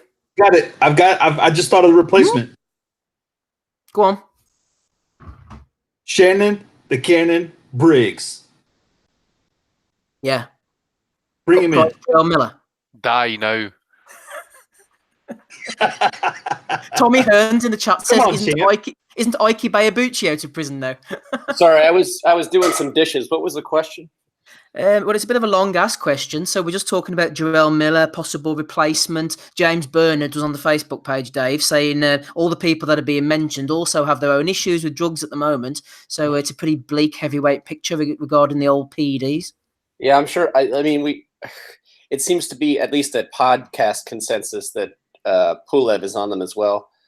It doesn't really matter to me who Joshua fights because it's not going to be either Fury or Wilder. We know that much. So do what he wants. I don't care. And he also has a built-in excuse here for a shitty opponent because it's not his fault that Big Baby's a fucking cheating fat ass. And I heard this week something that really turned me against Miller even more. Actually, I did enjoy your guys' episode on Wednesday, and I kind of agree with Steve. I was starting to look forward to it because of fat ass's banter and the fact that he's a big guy and might be possibly still a question mark. Obviously, that's off the table now. But his promoter or someone in his camp said that all the hate being directed towards Jarrell Miller right now is because of his race. And I thought it was just the most. They were like, "Well, he apologized." I thought it was the most pathetic little non-apology. I don't even know what it was. Excuse, attempt to play the victim that I've seen in the boxing world in quite some time. Why would you even bring race into this? I thought it was pathetic. One of his team members say it. So fuck Big Baby. And like you guys said in the midweek show, the stuff he's using gave cancer to mice. So if he gets it, it's karma. Well, Rob, we didn't get your point of view during the week, but Darren Hamilton, former British champion who listens in, shout out to you, Darren. We were talking about Cardarine and all the different drugs and stuff. Cardarine is easier. Spencer Fearon's pal, isn't it? Possibly, I don't know, but he said Cardarine is easier to get hold of than you think. Ask a hardcore bodybuilder, because we were questioning how easy or difficult it was, Rob, to get hold of this stuff. I mean, I don't know if you're... how difficult it was. We said it was on the black market, so I wouldn't be surprised because gyms are awash with this stuff. What we didn't say it was hard to get hold of. What we said was because it was being banned, you had to basically buy it on the black market. But it's basically you had to go to Facebook, or you can buy this shit on Facebook. Oh, right, I checked it out. You can buy it on Facebook if you want. Did you get some, Andy? Yeah? The fuck, but yeah, what you're buying, because at the end of the day, you've probably seen some of the things on Netflix and that guys that are making they call it crystal meth and stuff like that. They buy their shit online, and you actually follow the drug dealer or the actual cook itself, and they're shitting themselves when the postman comes because they're wondering if they're going to ever get tracked. That's Look, I wonder did Big Baby Miller think he was buying margarine? Well, unless he's going to have anal with it, I suppose, aye. Instead of cardarine, though, was he just like margarine? I'll have some. It's cardarine. But Rob, do you agree with me during the week how stupid he is? I mean, why Yeah. didn't he just go and get his fat ass knocked out, set himself up for life, three fight deal with DAZN, millions and millions of dollars in the bank. See you later. Here's the thing. Pissed away future money as well. Here's the thing, right? He obviously is coming from the mindset that all of these motherfuckers are doping. He's a 2-time doping offender in the kickboxing world before he moved to boxing. So he's already been popped twice. He got popped as a boxer as well before. He's somehow in line for a heavyweight title shot. He's thinking to himself, AJ, what made me think about it is that seeing as he's buying all his gear on the black market, that he must have some kind of insider info, because he's the only one that sprung that therapeutic use exemption. Now everyone was clowning him for that, rightfully so. AJ didn't get popped, but AJ also was one of the 3 or 4 world champions that wasn't signed up for 365 via testing up until very recently. So maybe he's thinking AJ's juice to the gills as well, 50 pound of muscle, the whole shebang. If I beat this fucker, I'm going to get a rematch here. So, right, I might be getting 10 million for this, but if I win and I get the rematch, I'm going to hit the fucking lotto. So maybe he just thought to himself, fucking, I'm taking everything, because like he's so willingly done it, like with EPO as well added into the mix afterwards. So forget about like the Wednesday show was great, but then on Thursday we find out that he's popped for 2 other things on top of the license plate number. So he's fucking gone all in. Like he's tried to dope himself. License plate number, fucking brilliant. That's it though. But he's gone all in. He's like, fuck it, inject me with the EPO, give me the other shit too. I am going to go in here and try and get this rematch. I'm going for broke, double or nothing. If I get popped, so be it. And he obviously was confident that he was going to be able to cycle it out before the testing. But to find out that, and then the prick as well, then to release that statement saying, "Oh, I never knowingly took anything." And then the next day he's like, "Oh, my bad. Sorry, you caught me for the EPO as well. I didn't think you were going to find that one." He's been forced there, like, because I see if he had the positive for the EPO, he'd have still been badgering that line. Like all of them, like fucking all of them with their and you know what? All right, I don't mean to be fucking singling out Big Baby Miller, but it's such an obvious, blatant cheat. I mean, you have Eddie Hearn saying that he's disgusting, while he had Big Daddy Brown on the card last night while he was announcing Dillian White's next fight, Kid Galahad. So I mean, this fucking James Toney. Oh, like it's endemic. It's endemic, right? So, but the only way, because the commissions all have their separate ban lists and their separate suspensions and they're different. Like New York commission is pretty stern, so I'd expect like that he's not going to fight in New York again. I would after the severity of this, but they're going to have to fucking make an example out of one of them soon and say, look, if this is a 10-year ban, right? You get caught with anything, 10-year ban. And do it to somebody, and that's the only way to eradicate it. Now, I know they'll always be ahead of the testers, and they'll keep going. It'll get more advanced, but the testing is getting more advanced as well. Hearn spoke about the money. The guy that Dennis Lebedev fought, what do you accuse? Guillermo Jones. Guillermo The Jones. Panamanian. He's Panamanian. But see, the thing is as well, we did the show on the Wednesday and we broke it down as best we could. We're not qualified doctors, but then the news breaks over the course of the next day or two.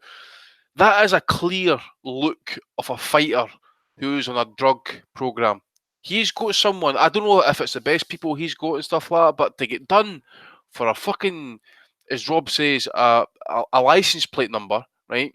To use EPO, which by the way can only be done with your own, unless someone's injected you when you're sleeping at night, you fucking know you've been taking that shit, right? So there you have, you've been taking drugs to help with your endurance and HGH. Yep, and fucking HGH on top of it, the Molotov cocktail. I'm just getting to that a bit. So he's taking drugs for endurance. He's then taking drugs to help with his muscle, cut fat, whilst also increasing his training workload, and then takes the HGH to help keep the gains that he's fucking worked on. Come on, man. You look at that, you're saying to yourself, fuck me. And the next question should be this, by the way, but by drug testing, not just drug testing authorities, by the actual law authorities, law enforcement, who the fuck is helping them? Who's these doctors? Who's advising them to take this shit? Because A, we're seeing it creates cancer. 2, it could maybe fucking kill somebody. And 3, it makes sense all along that some cunt at £300 can fucking bounce a boot for 12 rounds. Nobody know.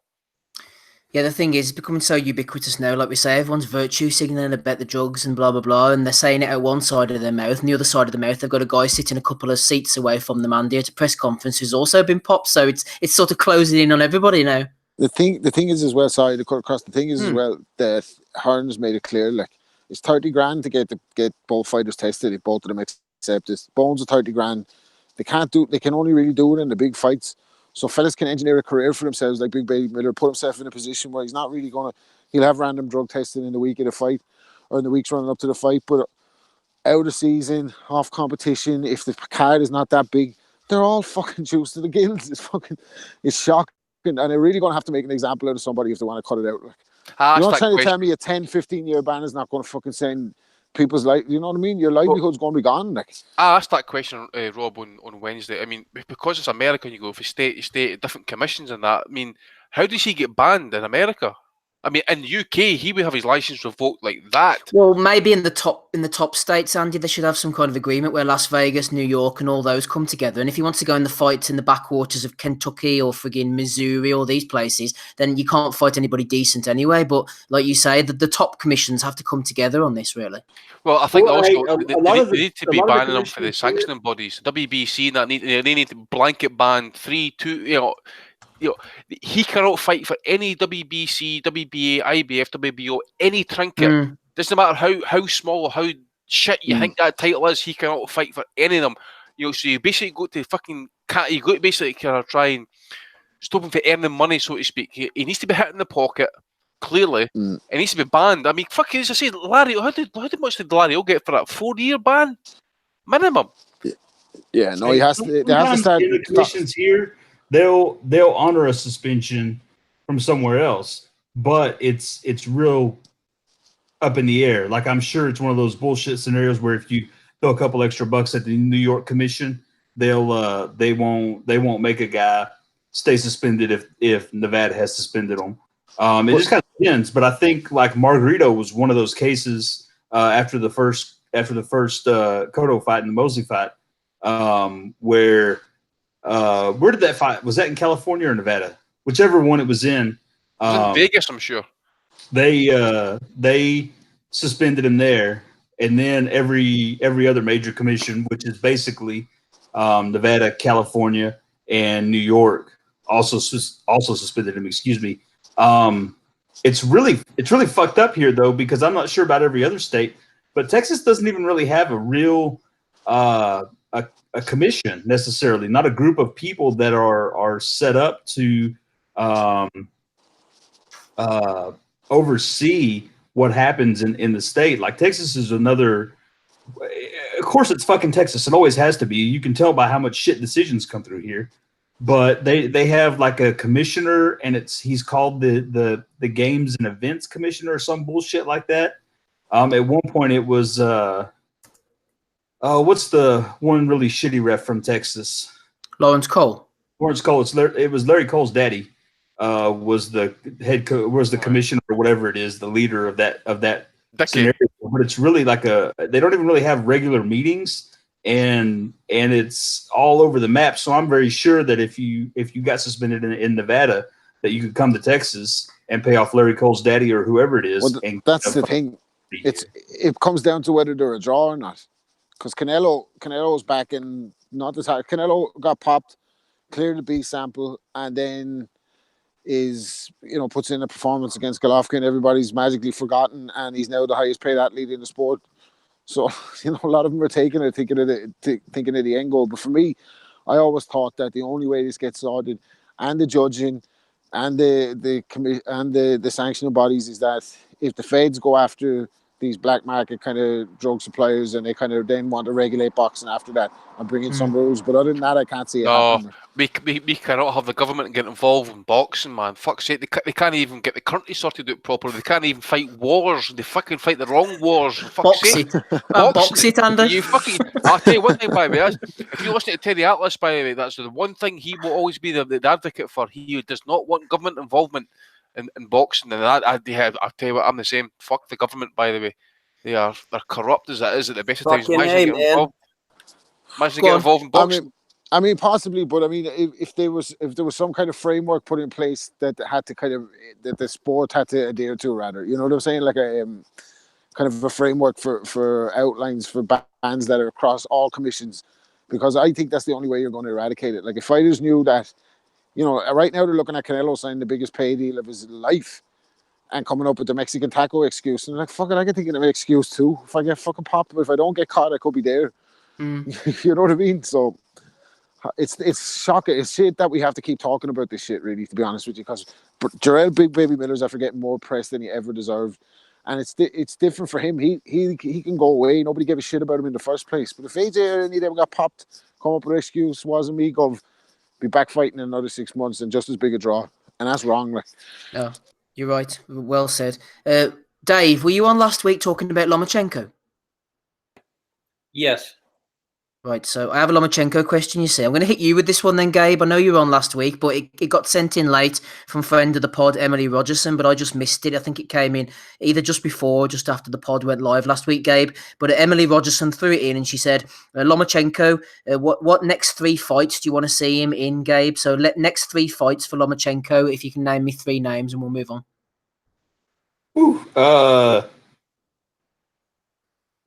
In no specific order, Teofimo Lopez. Shit, I don't know. I got nothing. I can't think of. Gervonta.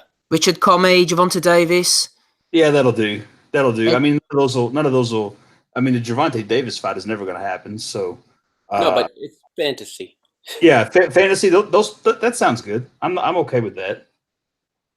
Perfect. There you go, Emily. Gabe has answered that one. Andy, final one to you before we move on to previews for next week and Bellew of the Weeks. Dippo Osho was one of many people who were thrown in the Bellew of the Weeks for this new guy, our favourite troll, Tundi Ajayi, the trainer of Anthony Yard. This cunt is at it again, says Dippo Osho. I counted at least 20 Bellew of the Weeks here before I launched my phone into a wall, including he's never watched Andre Ward but believes Yard is a more skilled fighter than him. And also, Tundi said he is without doubt now a blatant troll winding on the wave of notoriety. Fuck him, and I cannot wait to see Yard get ended so we can give it to him from all angles. The tool. He is trolling at this point, isn't he, Tundi? He's trolling.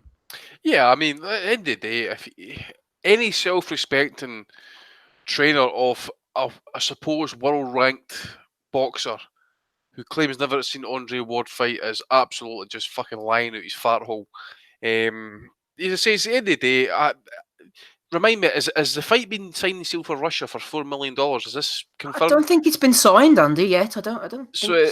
I've seen some rumours about that anyway, but if it's not been signed, end of the day, I've never really kind of heard Yard speak before. He comes across as quite wooden, they banter about him and stuff, but so Ajayi's maybe took it upon himself to kind of do that for him and stuff, but end of the day, man, just let him hype it up. We've heard it all before from trainers and stuff. We've heard it from Eubank Senior about his son.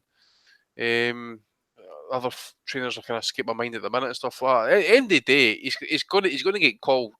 That number's going to get punched in. At the end of the day, he's going to have to kind of step it up himself. He knows himself,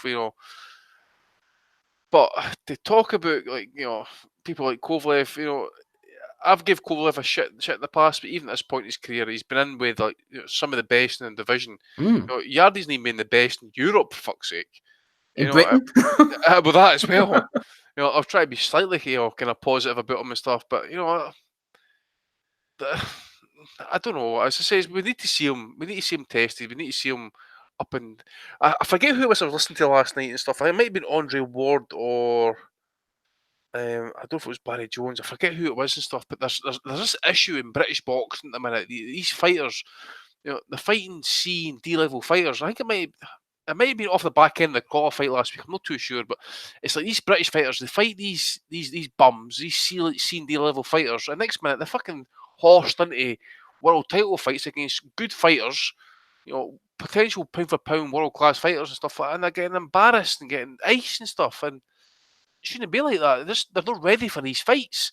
And in my opinion, Yard's not ready for Kovalev. But it's at that point at the minute that his trainers spoke so much shit that can his fighter now cash in, or is he going to fucking basically take the beating that his fighters basically issue the checks for, really. I'm not too sure, but as I say, Kovalev is always. There's been a question mark about him. The body, for example. I've seen that early doors.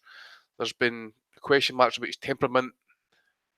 Can he hold a shot on that? If one thing Yardy's got a decent shot, but what's he going to do after 4 or 5 rounds that he can't land that power shot on Kovalev? Kovalev's he done the distance, he's managed fights and that. Now he surely's got a rough understanding of how his body's going to like say, adapt to fights and stuff like that. He's been over the course. Yardy hasn't he?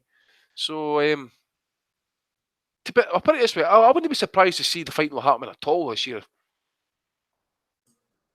Andy, just dipping down in levels as well, a guy you've been keeping an eye on next Thursday evening in Scotland, Cash Farouk, 11-0 British bantamweight champion, defending against 10-0 Kyle Williams. Farouk could be one to keep an eye on.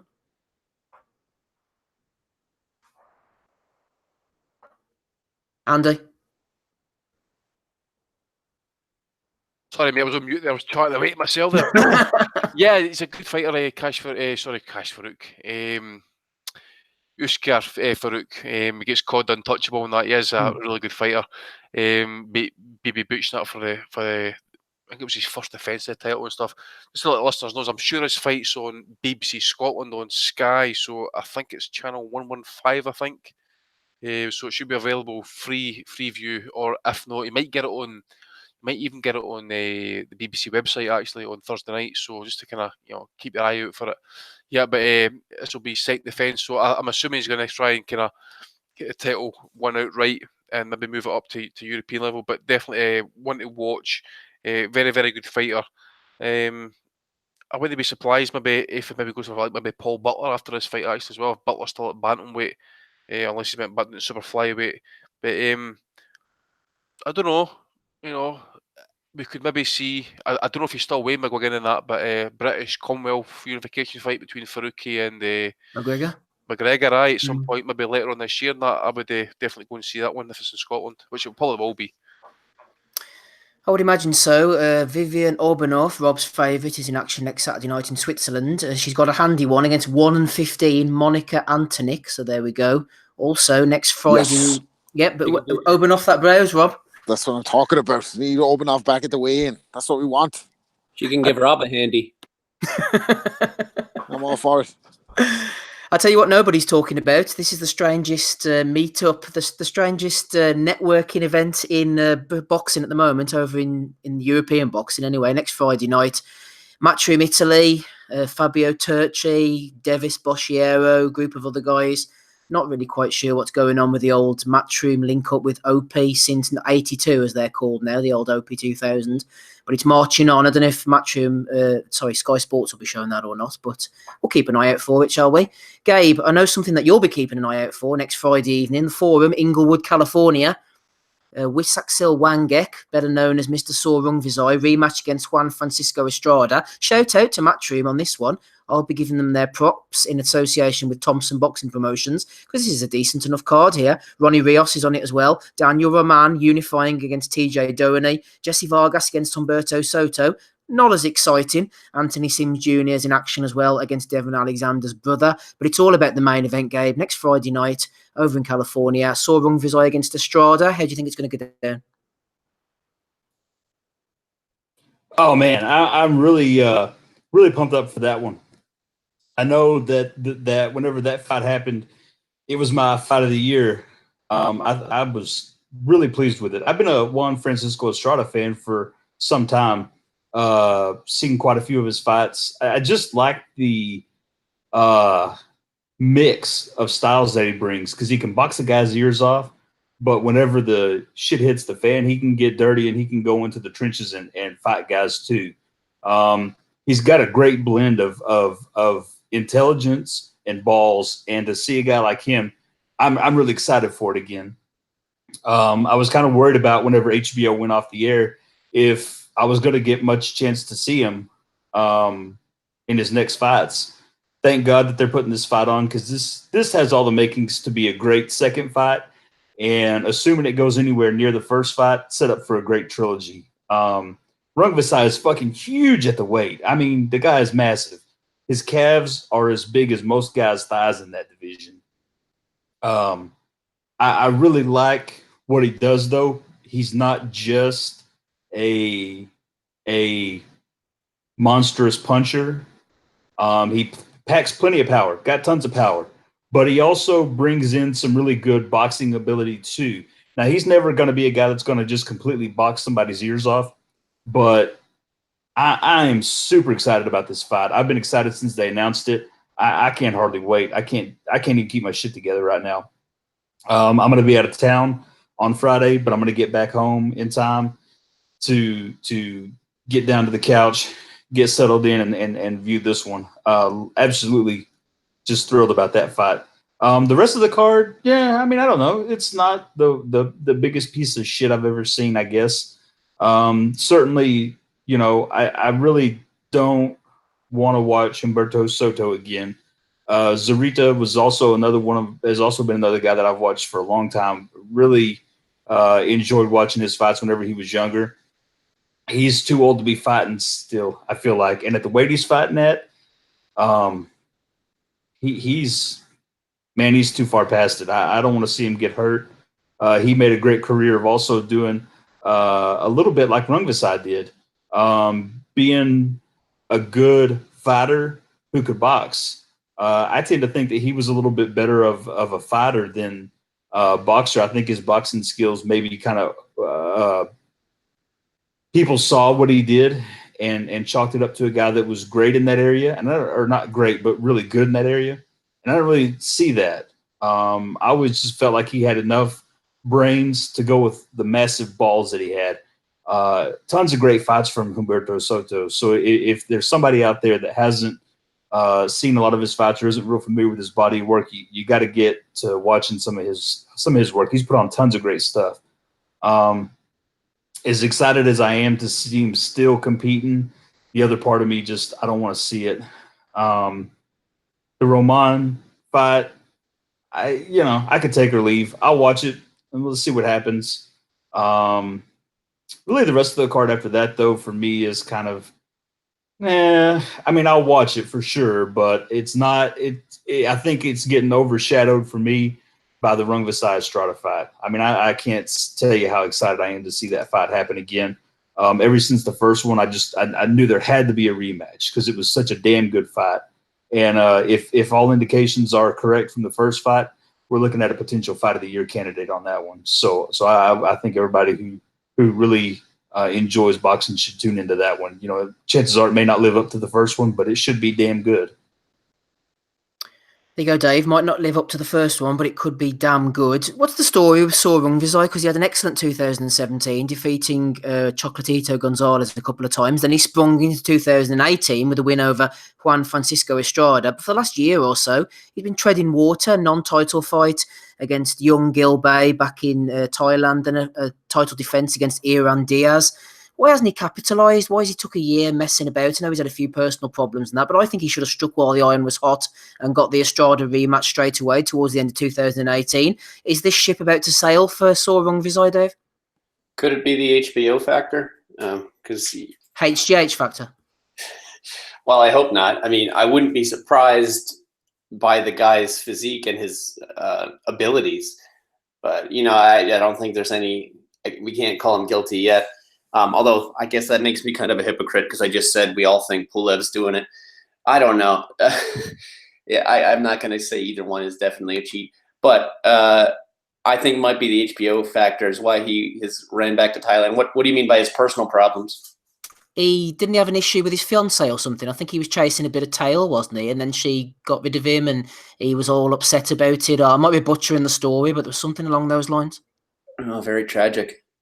Well, this is if so. I mean, if he is regressed in this kind of off time when he's gone back home and fought two, not very high level guys, this could be a chance for Estrada to get some revenge. I thought the last fight was good. I did think that Rungvisai did deservedly win it, but Estrada fought very well. Wrong. Okay, Gabe thinks Estrada won. I'm a fan of Estrada too. No, I like him. He's like a little, sort of like a mini Marquez. So I'll probably actually be rooting for him again in this fight, but he's got to earn it. Gabe, you can't just give it to him because you like him. Hey, So I like both guys. I love both these guys. Watching them put together in the ring was magnificent. I just thought that Estrada came on strong in the second half of the fight and edged it. I had him by 1 round, which I mean, I absolutely do agree that you could probably go the other way too. That was just me being a little bit of a smart ass. It was really damn close. Sorry for interrupting your point. Carry on. no, I don't really have much else to add, but yeah, it's definitely worth watching. What network's that on? I think that whenever he So- got done after the HBO stuff and everything, he went back over and from my understanding of it, he was doing really well over there and kind of like a goddamn national hero after the Chocolatito win. So I think he's been living kind of the easy life over there, not having to do a whole lot, going back and being adored by his country, which I think kind of contributed to part of your question, Steve, why he didn't strike so much while the iron was hot. I think it was just on account of he went back over after having the big wins with Chocolatito, had a war with Estrada, and I don't know what all his personal shit's all about, but just took some time and enjoyed the spoils of victory. Rob, I'm keen to get your input on the main event, but also a word on Daniel Romano, who I think is a pretty decent fighter, unifying against TJ Doheny. The cynic says that it's a nice, cheap fight, unification to put on, but I think it could be a decent scrap, actually. Fair play to Eddie for the two main fights on this card. Well, if Doheny can get a win here, he could go down as one of the best Irish world champions that nobody really knows. Spoke before about his kind of profile over here because he's come from Australia and he's a world champion and the man in the street doesn't know who he is. But I'd be rooting for him. I think he's up against this tough fight for him. Some story though, imagine it, a year, Unbelievable. leave a year, man. He's fighting a unification fight for a world title. Unbelievable, and to go over there to work, similar to my man Dennis from last Hogan week, as well. yeah, from that fought Munguia, go over there to work, had a good amateur pedigree, fought at the highest level over here, and just turn to the pros and get yourself a world title shot and take it. It's unbelievable. So, unbelievable story. If he could do it this time, I mean, people will have to sit up and take note. But like I said, I think he's up against it. Certainly is, Andy. Word to you as well on Roman, Doheny, and particularly Sorong Vizai rematch against Estrada. More of the same? Yeah, more the same, I think. Yeah, obviously as well, we need to we kind of no mention this card, Steve, without mentioning the Uzbeks, baby. We know the Uzbeks are taking over. Yep. Take over the boxing scene, but just before we get to them, yeah, I agree with everything that Gabe was saying about Sorong Vizai. I think the way the story was, Steve, that his missus was the one that was playing away from home, and that he kind of took it pretty bad in that. Okay. But as Gabe says, the size of the guy, his legs alone, he's fucking huge. And I suppose like the main stat for this fight really is to kind of see how many jabs he actually throws in this fight, because he doesn't like throwing them, but I can see it pretty much kind of going much as the way the first fight was, although it was kind of close, it was competitive. I just think Rubisai's the bigger fighter and probably will sneak it out in the cards again. I'll go for something like 115, 113, 116, 112 to Rungvisai. The guy that obviously one of the Uzbek stuff, Shakram Gayazov, who were obviously very high on his last fight, the knockout stoppage against Edgar Porta. Emmanuel Taylor actually put up against Bronin, was that about 3-4 years ago. Taylor, one of the fighters, whenever it comes up to kind of decent opposition in that, he always falls short. So, guys, if he is what I think he is, he should probably win this fight.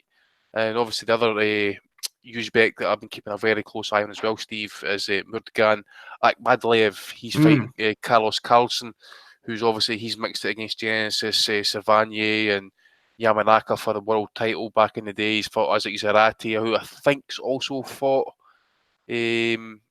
Gayazov or Akhmadaliev. Yeah, I think it was Akhmadaliev he's actually fought in the past and that as well. So a wee bit kind of crossover in opponents there. So, yep, it's a step up for him as well, because this Carlos Carlson, 23-5, 14 knockouts, 2 stoppage defeats, and the next NABF bantamweight champion. So I think both Usyks in this card have been stepped up actually. So it'll be interesting to see how these guys cope, because obviously much expected of them. High amateur talents, the one alone, as I mentioned, Akhmadlev, he fought and lost to Mick Conley. I think it was World Amateur Championships back in I forget what year it was again. It might be 2015 or 2017 or something like that. 15, I was going to say, but I could be wrong. 15, I think it's 15 then, mate, you mentioned. 17's, Mick would have been a pro by that point, so 2015 sounds about right. So the two Uzbeks, and just to basically say that, DJ Donaghy, again, as it says, he's come from nowhere in the last year or so, took his chance against the Japanese fighter. I think it was in Japan, actually, as well, and he's come back. Yep. Two defences, am I right in saying that?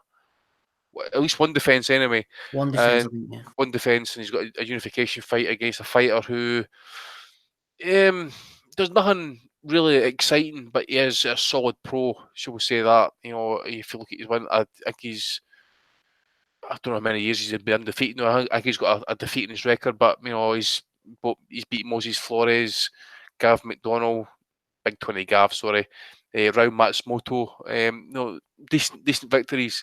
So I really don't know about this fight. Actually, I think Roman might have a wee bit too much for him, maybe a bit more in terms of experience and stuff, especially at the kind of higher level. But just to say, Donaghy's fought two tough Japanese fighters back to back. So who knows? He might just be coming in at his peak at this point. So who knows? It might be an interesting enough fight. But yeah, I've got to say that this card next week does look very, very interesting. And hopefully they do show the two Uzbeks as well on the card, because they are worth watching. Future champions as well. Yep, we are keeping an eye on them. There are 3 cards of interest left to talk about. We'll get Andy and Robin on one of them, and Gabe and David on the other one. The one I'll mention is, this is an Aussie card, if ever I saw one. Not an Australian one, but our friend Ozzy, who's off barbecuing tonight. BT Sport in Wembley, friend of the pod. A lot of former friends of the pod actually on this one. Lerone Richards going in against Tommy Langford. You heard from Lerone last week. Sonny Edwards, who's been on as well. Jack Catchwell, who's been on. Denzel Bentley, who's been on. Hamza Shiraz, who was supposed to come on. And Daniel Dubois. Haven't managed to get old Dubois on the show yet, but he's going in against 14-1 Richard Lartey. There's a few decent fights on that Wembley card. I shall certainly tune in. But let's get you, Gabe, in on this Las Vegas one of the final cards of interest. Robert Easter Jr., Rancis Barthélemy next Saturday evening. Victor Postol returns as well against Mohamed Mimoun. I think Mimoun is a former European champion who once beat Sam Eggington. F.A. Ajagba is making a name for himself as well at heavyweight, going in against a 19-1 fighter. Jezreel Corrales returns as well against Richard Zamora, who I believe, I'm right in saying, was last seen getting beaten up by Mario Barrios. So yeah, Jezreel Corrales, Gabe, Effie Ajagba, Victor Postol, headlined by Easter Jr. and Barthélemy. Showtime is showing this. Gabe, any value? Yeah, sorry about that. I was muted. Yeah, I actually will be intrigued to see this card a little bit. I think the Rancis Barthélemy fight, I was kind of high on Barthélemy before he lost to Kirill Relic in that second fight. I think most people thought he had lost the first fight, and so I don't know.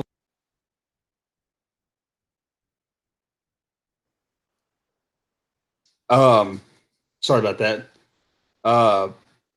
In both fights, though, he looked really bad, and so I'm interested to see what Rancis Barthélemy comes back doing. And Robert Easter, I'm not really that high on Robert Easter. I just kind of felt like every time that I watch him, he's just kind of subpar. I mean, he's not terrible, but he's not really all that good either.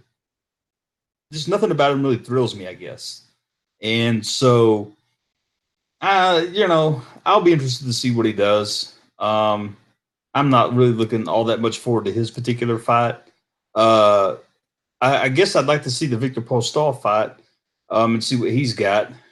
Jezreel Corrales should be entertaining. I don't know. I mean, this a good card. It'll be fun to watch. I think it'll be worth watching. It's on Showtime, Gabe. How do you get Showtime? Do you have to subscribe to that? Yeah, it's kind of like HBO. Showtime is just another channel like HBO. There's like 4 or 5 channels. I think it's similar to Sky? Because isn't Sky like several channels? Yep. Yeah, Sky You get Sports, for packages, example. don't So you, Andy? You get you'll get packages, like. So do you get like say Showtime like basketball, golf, so on separate stations and stuff like that? No, it's more of a premium movie channel. So All right. it's mostly movies. They have give me 1 second. I've got it. I can pull it up real quick and tell you how many of them there is. There's like 4 or 5 of them, but they're all really more like premium movies and original series that they can't show on like national television. They're usually a little bit more I don't know, violent or risque or whatever it is you want to, whatever the particular series it is that they produce. But a lot of high quality movies and stuff like that. There's 1, 2, 3, 4, 5, 6, 7, 8 Showtime channels. Each one kind of has their own little theme. Like there's a Showtime women's channel. There's Showtime Beyond, which kind of shows like fucking sci-fi and horror films and all kinds of shit like that. So really, they just put it on their main channel, their Showtime, I guess their #1 channel where they premiere stuff and all that good shit at. So it's really, that's how you get Showtime. I mean, you just got to subscribe to it like you did HBO back in the day, which I no longer have. I would like to add that in there. I've canceled my HBO subscription. And fuck HBO. Fuck HBO, says Gabe. We had Donny on the call, but he quit quicker than Aamir this weekend. He was on for about 2 minutes and then he disappeared off, unfortunately. So, Donny Donny. boy, the pipes are calling. What happened to him, Andy? He was here, wasn't he? I didn't imagine that, did I? Mate, he got engaged. He's getting married in September. That's what happened. Doing the 7-year appointments. I'm actually, you know, something. You know, if it wasn't for like the wee man coming into the world, I bet his wedding in September. I got the invite. I was going to have a wee chat with his dad about that Golovkin scorecard, but Don, he's senior's Everything lucky. happens for a reason. It does, mate. It does for a reason, mate. You have no idea how lucky you were, mate. Because it was like a night. It was like a night Josh Taylor fought O'Hara Davis. Literally, Howard Foster's sitting 3 seats away from me. I said, I'll have to go and have a chat with this bastard about that Groves fight because I couldn't get it out of my head. And fair play to Howard, by the way. He sat and talked to me for about 10 minutes about it and stuff. And he says, mate, listen, his eyes were gone. You know, I was there. You know, basically saying you weren't there, but his eyes were completely gone. So fair play to him. Good man. Yep, laying down the law. Dave, tell me about this Bartholomew Easter fight. Gabe seems to enjoy watching Bartholomew fight. Other people would say he's maybe the ocular strain of AIDS. Is he not the one who was against Relic and didn't throw a punch for about 8 rounds straight? Yep. Yeah, awful. As I said, I enjoyed watching him prior to those fights. What exactly did he do to earn this shot? Oh, absolutely. Absolutely. Has he even fought since he lost to Relic in their rematch? Let's check. Yes, he has a big win, a KO win over Robert Frankel, 31-19-1. Okay. Yeah. So yeah, you're right. Nothing at all. I guess this is like a comeback fight for Easter, then, sort of. I guess it's like see which one they want to focus on, because dump the one who loses this fight, or just make him or the one who wins the fight as well. Possibly. If it this might be really ugly. Easter, I like watching Easter because I think he's reasonably entertaining. Now, not always. He has been known to look absolutely terrible. The fight against who's that guy who is trained by Dennis something? Shafikov. Yeah. Also the fight against Corrales. Oh, no, not Corrales. Was it Fortuna? Comey. He elicits some strange scorecards, doesn't he, Easter? Yes, he does. And I think he might have gotten lucky against Comey. I was there that night. Dramatic fight. Great to watch. But I think Comey probably deserved to win that by about a point. You were there for Eric Spring, though, weren't you? That might have been the same night. Maybe not. No, it was a different night. Yeah, I was there for that, too. I think since then he's got some wins, some losses. But I was annoyed to see that he got a revenge win over the guy that beat him that night. Yeah, I will not be tuning in to Easter versus Bartholomew. There you go. No showtime for Dave either then. Andy, I'm not going to burden you with that card. Let's just move over to Louisiana. It sounds nice, doesn't it? The Cajun Dome. Louisiana sounds like it'd be a nice place to watch a fight. Nice summery atmosphere. Maybe that's just me. Nonito Donaire. It was supposed to be Ryan Burnett. Everybody thought Donaire got the win. He's fighting Zolani Tete. It could be explosive. It could be boring. Regis Prograis, more to the point, 23-0 Andy, going in against the aforementioned Kirill Relic. Donaire, Tete, Prograis, Relic. In Louisiana, Andy, what you doing? Yeah, it's came in kind of quietly, this one, actually. I don't know if I'm... Is it because of all the stuff, Andy, about it not happening and everything? Everyone sort of thought as if the WBSS has finished. That's what I'm thinking. Well, most of the talk was running about the Taylor fight and that, obviously the thing he pulling out and stuff, or potentially in that. But this one's just kind of been very quiet. Usually get the YouTube video and that of the WBSS, kind of like a preview. That's been quiet, so maybe we might get that this week.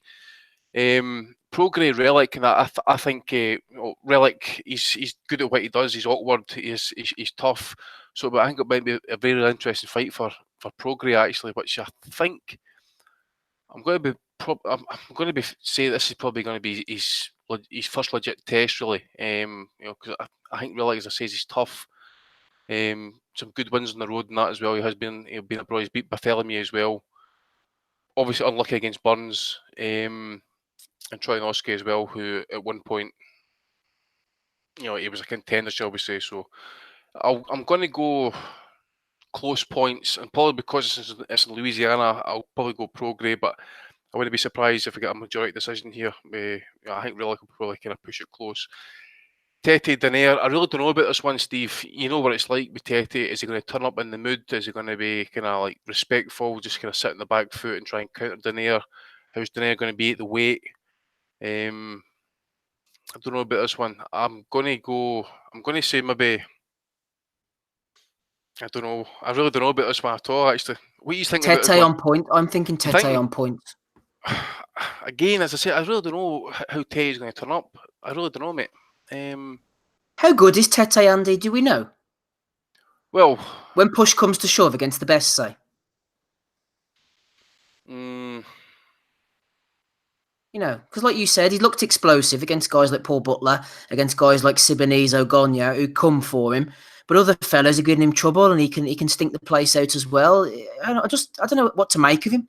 I really don't know, mate. You were there as well. I sat ringside when he fought Narvaez, and I just came away that unimpressed. I mean, as I say, he came off. You got into that fight, he came off that great knockout victory, and people were bigging him up, and that he's going to take over the bantamweight division. He was uninspired in his last fight as well.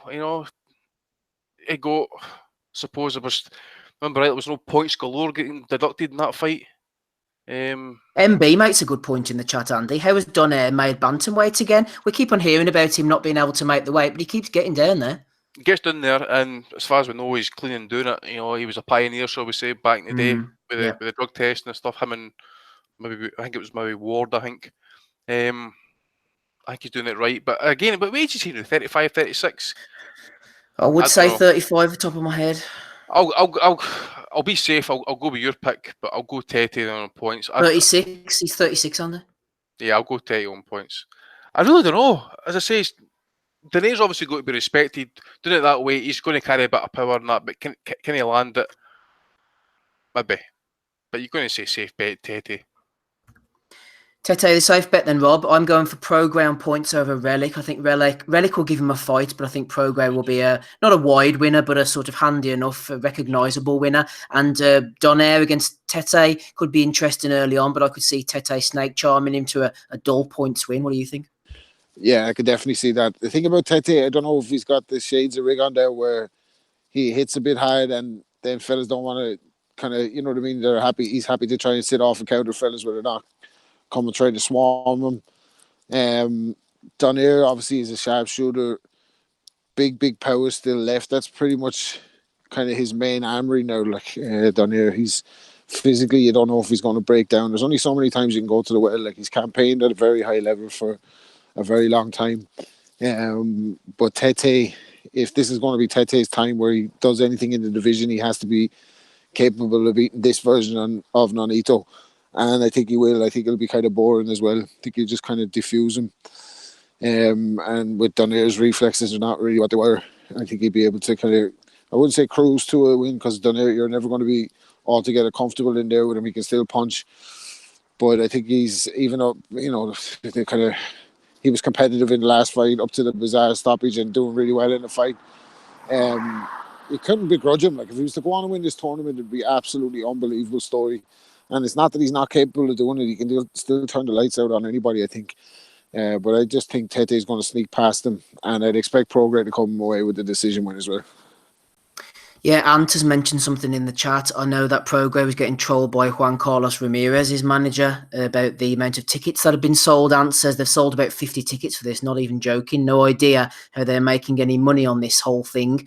Yeah, tournaments. Yeah, I saw that, actually. It was quite empty, aye.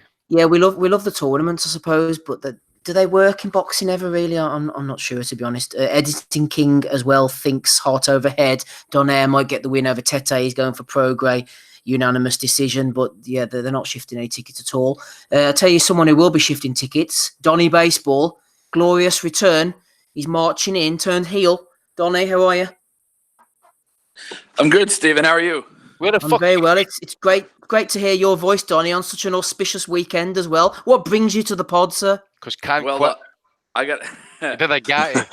Yeah. If anyone can, Aamir can. I gotta tell you something. I mean, I just hosted the first Easter at my house. I carved a ham for the first time. You carved your hand?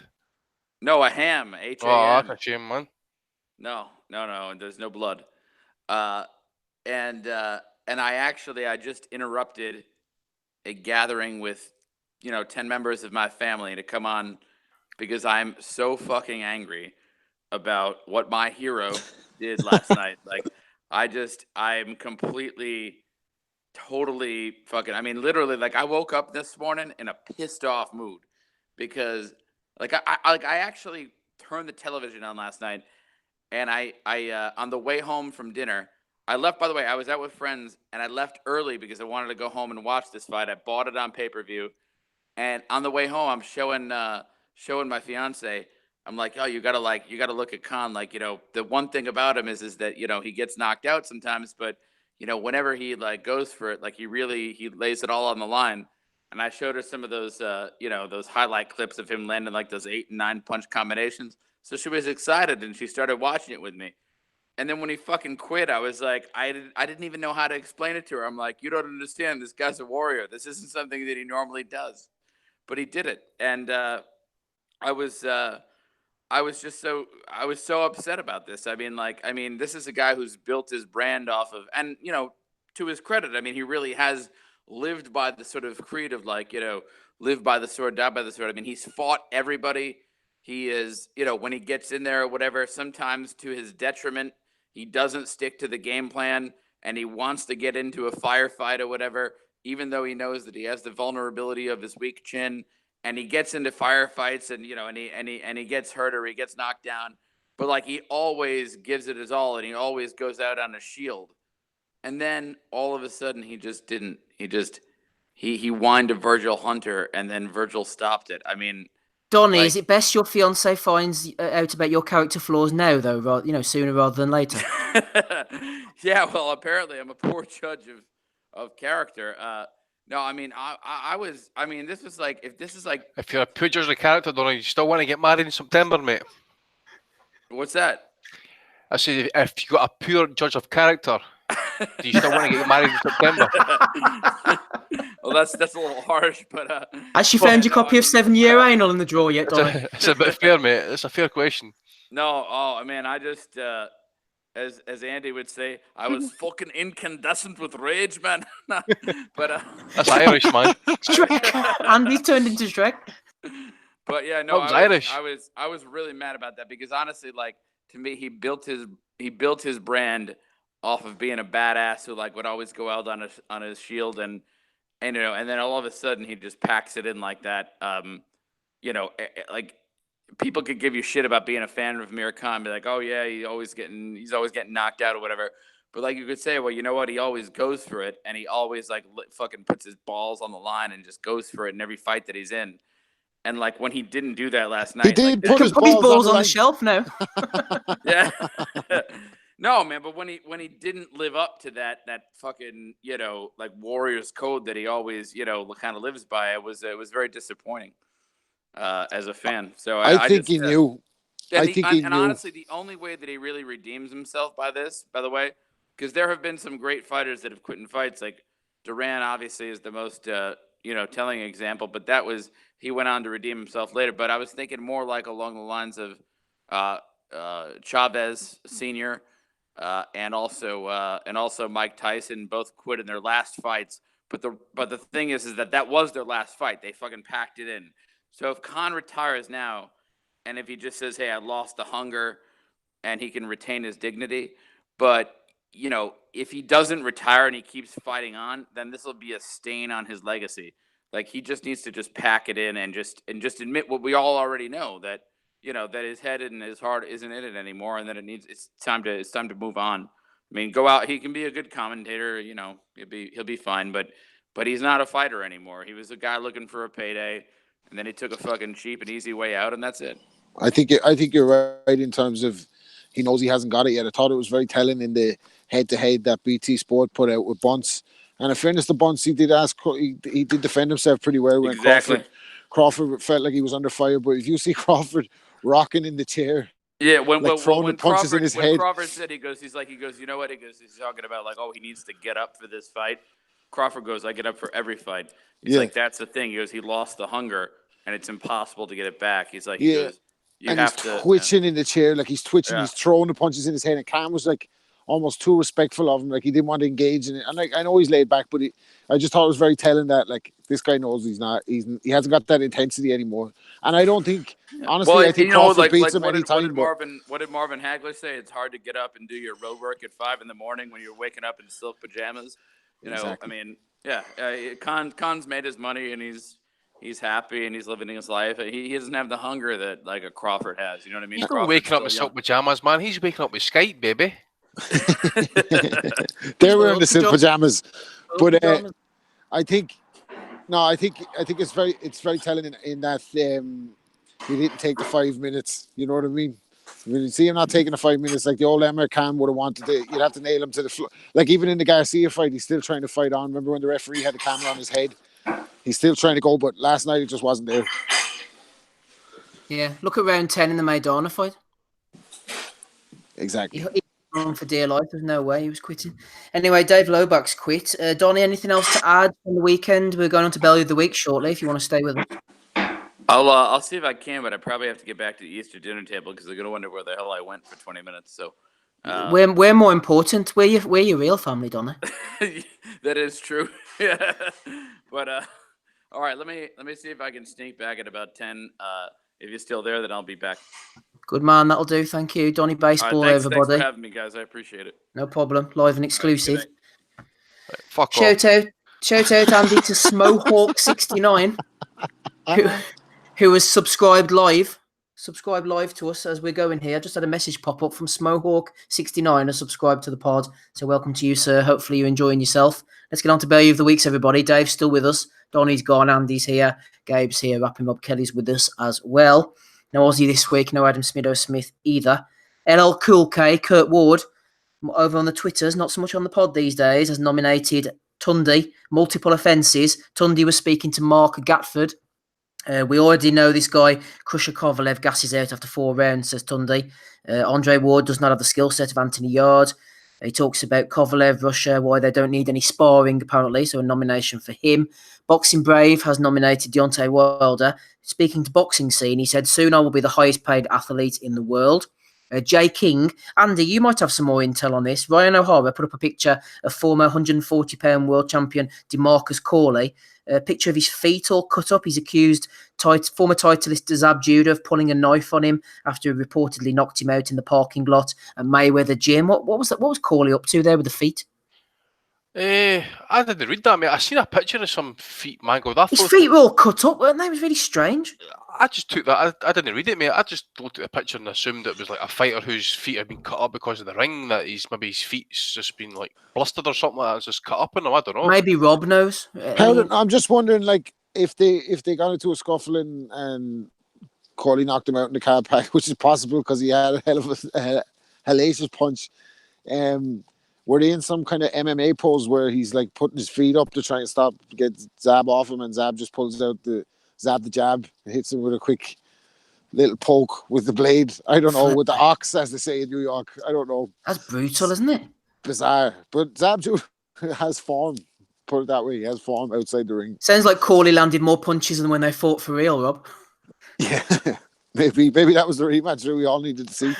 Yeah, maybe they'll make that after all these years. Kugan Cassius put up a tweet. My 1.5 hour interview with Eddie Hearn today. He talked Crawler defeat, Loma, Allen to headline, White, Joshua, Katie Taylor, etc. Sickers jumped in. Grim Sickers won. I was just about to go out. No, I'm not. JS Park 10 has nominated him for that. Anthony Tunde is on fire this week, desperate for a belly of the week. Tunde was going on about his tippy-tappy pad work, going in on Carl Frampton and Matthew Macklin. My pad work has brought more excitement to the world than the whole of Carl Frampton and Matthew Macklin's careers combined. #facts, says Tunde. So yeah, again, Dal Singh has nominated Tunde as well, front runner for this week. He's on fire. I couldn't wait to see this prick crying in the corner when his guy's hauled out on a stretcher.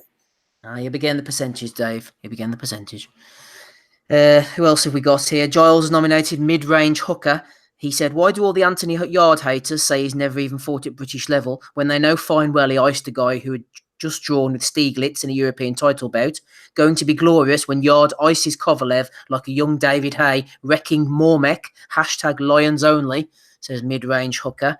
Giles nominated him. Editing King has nominated Clarissa Shields, another one who's been nominated multiple times this week. Boxing champ Clarissa Shields calls out Triple G. I can beat men, she says.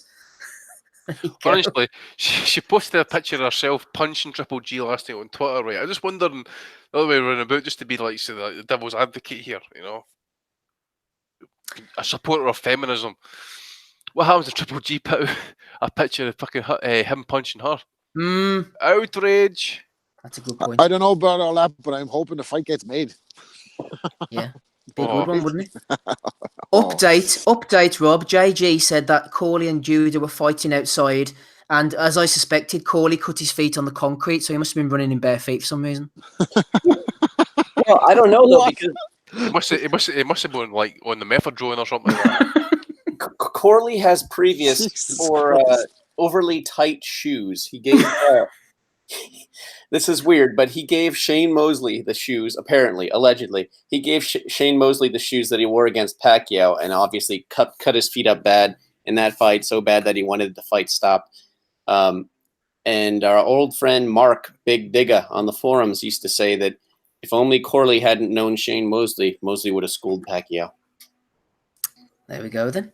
Dropping the knowledge there, Dave. The tight shoes. Back on Clarissa Shields, Editing King says in the chat, he called out Rocky Fielding as well. Sorry, she called out Rocky. Freudian slip there. She called out Rocky Fielding, Andy. So Clarissa Shields wants a bit of that Rocky from Stocky action. Would you pick Clarissa in that one? Surely no. I don't know, I think she might give him a good fight. The tweet she put out actually said, someone said, you wouldn't beat Rocky Fielding. What are you talking about, Golovkin? And she was like, I can't beat Rocky Fielding. You're out of your mind. My confidence. Oh dear. There you go. I'd like to see that one. Big Bird has nominated Mark Bell for talking about the Jarrell Miller fight. Michelle Joy Phelps, Times Square, baby. #Crawford Khan. Carlo jumped in. You drew the short straw there. Everyone knows the main event is at the O2.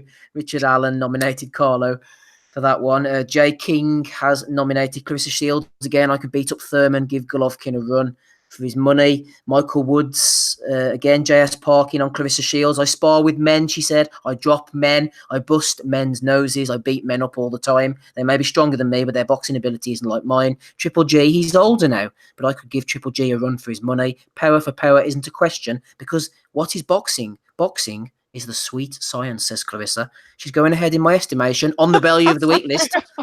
Delusional, man. Oh, that's a feast of delusion. Jesus, man. A feast of delusion. Pull up a chair at the table of delusion. That is boxing. Drink from the goblet, baby.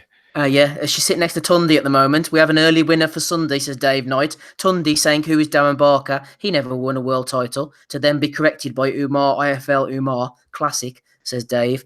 Clarissa Shields again, I love Triple G. If he needs sparring for his return, I'm happy to come. He's a great champion. Respect. And then she put up the photo Andy mentioned there of her punching Triple G in the face. Scott Robbins nominated her for that. Box Royalty has nominated Square Mile. Square Mile were bigging up the credentials of Dave Allen. He's visited Babe Station TV, become a gay icon in South America, and taken wrestling lessons from the legendary @Real Mick Foley. There's only one Dave Allen.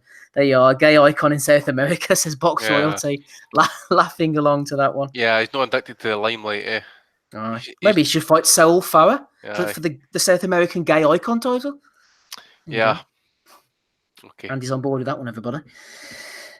Boxing on BT Sport. Terence Crawford refuses to move after the face-off. Cam Baxter jumped in. Khan outboxes Crawford all day, every day. Only way he wins is by Khan's chin letting him down. It wasn't his chin that let him down, Cam. Ben North nominated him for that one, though. Andy, this is from you, in fact, no less. The Sun were reporting that Ricky Hatton said Aamir Khan has the speed and power to beat Terence Crawford and shock the world. Maybe in the rematch, Andy. What rematch? What rematch? Fucking Bud Crawford's he is kidding himself. One man who was wanting a rematch with that. That's fucking pathetic. Pay-per-view as well. Shout out to Dr. Joseph at JOT. Well, go you one better. As well. I'll go you one better in his interview with MHP. MWP. I got me belly of the week myself for that one. Kind of belong that one, baby. But when his interview, he said, I think I was coming into the fight. I'd like to have a rematch.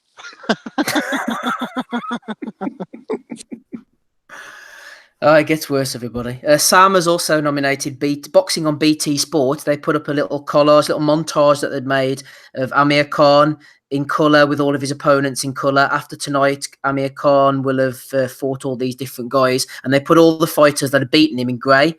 And Belly of the Week for BT Sport basically already saying Khan will lose. If you look, all his losses are in black and white in the picture, including Terence Crawford. So they had Lamont Peterson in black and white, Danny Garcia, Canelo, and Terence Crawford, Dave, all in black and white. So they're obviously anticipating on BT Sport pay-per-view, no less, than Aamir wasn't going to do too well in that one. The guys in the guys in the studio weren't too happy with him after that either. Andy Lee was like, I don't want to say he quit, but he quit, or something like that. There you go. Dave jumping in with an impression of Andy Lee. What do you reckon, Rob? No nomination out of 10 for Dave's impression of Andy Lee there? Pretty much spot on. I thought it was Andy back on the pod. Well, I thought Andy was in the studio with us. Yeah, but no, the Tunde's on a roll, isn't he? We got any more for him? I don't know, but we shall see. Steve, I put one in the chat there for you, mate. I don't know if you can manage to play it out. I don't know if I'll be able to do it on our chat. If you're able to put it into Twitter at all, Andy, I might be able to play it over the phone when I've finished. Give me a second then, mate. If you can do that. You do that while I work on the last few. I've got a couple as well, so come back to me. Okay, right. Chuck it over to me then, and whenever I've finished, I'll be able to bring it up on the phone. Zeconomics has nominated Sarah Fina, the Princess of Pugilism, VP at Greg Cohen Promotions. She is some kind of publicity guru for Jarrell Big Baby Miller. This is just what Jarrell needed, like petrol on a fire. Zeconomics has nominated it. Evidently, they don't adopt the typical PR crisis management plan at Jarrell Miller's promotional company. People are getting stuck in on the big lad, undoubtedly. Darren MMA said something about him, and Sarah Fina, who is head of his PR, jumped in. You're probably exhausted from being fucked in your ass. GTFOH, said Sarah Fina. And then she also went in on Raging Babe, who said something about Jarrell Miller being a fat, useless waste of space. And you should suck his dick, said Sarah. So this is the official... This is the official line from Jarrell Miller's PR company then. Like this, we should get her on the pod.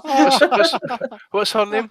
Sarah Fina, at Sarah Fina _GCP. Greg Cohen Promotions, Brooklyn, she's based in Brooklyn. This is the same bitch I was talking about earlier who was blaming the fact that he was getting called out. She's like, well, he apologized. Everyone must be mad at him because he's black. Oh, is that her? Is that her who said that? Right. Yep, okay. It's her. Steve, please send me her account. Send me her account, man. I wonder, does Jarrell Miller just have like the cheapest company going, like where he's buying all his drugs off the black market and his PR is just some bird on an iPad telling people to suck his dick as his PR stunt, getting paid in like fucking $50 a month or something. I don't know. Maybe that's why he needed to gamble on a rematch. Fucking outrageous, man. Class. You're probably exhausted from being fucked in your ass. Get the fuck out of here. You got to admire that in your face, like no fucks given sort of. You reckon she was behind Jarrell Miller at the press conference, like, call AJ's mother an oil spill. Say she's a fucking oil spill. She's a right good rat, she. Jarrell, say he's been on the peds. You fucking sewer rat bitch, man. Oh, class. Serafina, yeah, we should get her on, class. So there you are, the crisis Why is she shagging management. her, man? She must be right pure filth.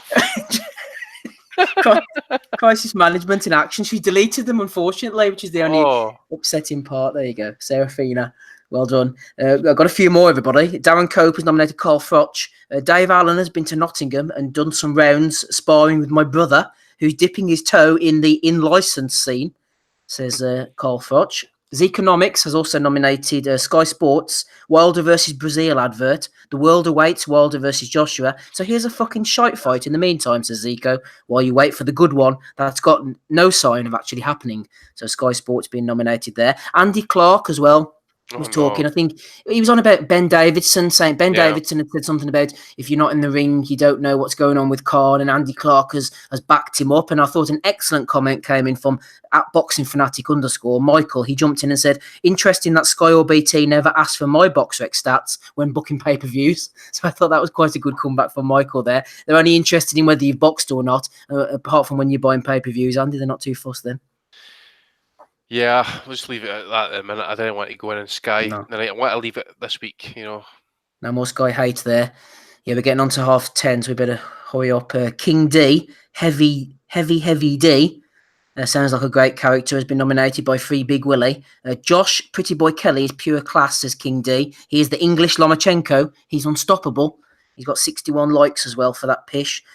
Sam Dorset, yeah, this is the one. Jarrell Miller's promoter says the reaction over his failed drugs test is racist. So this is Miss Fina, obviously getting stuck in there. Guillermo Quitundo, nomination for Eddie Hearn for saying that Dave Allen versus Povetkin would be a war.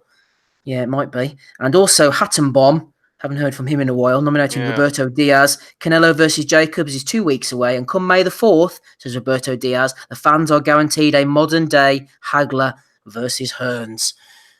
That's the ones I've got for now. Andy, if you want to throw any more in while I go and bring this one up that you left for me. Do you get the one for Dave Knight?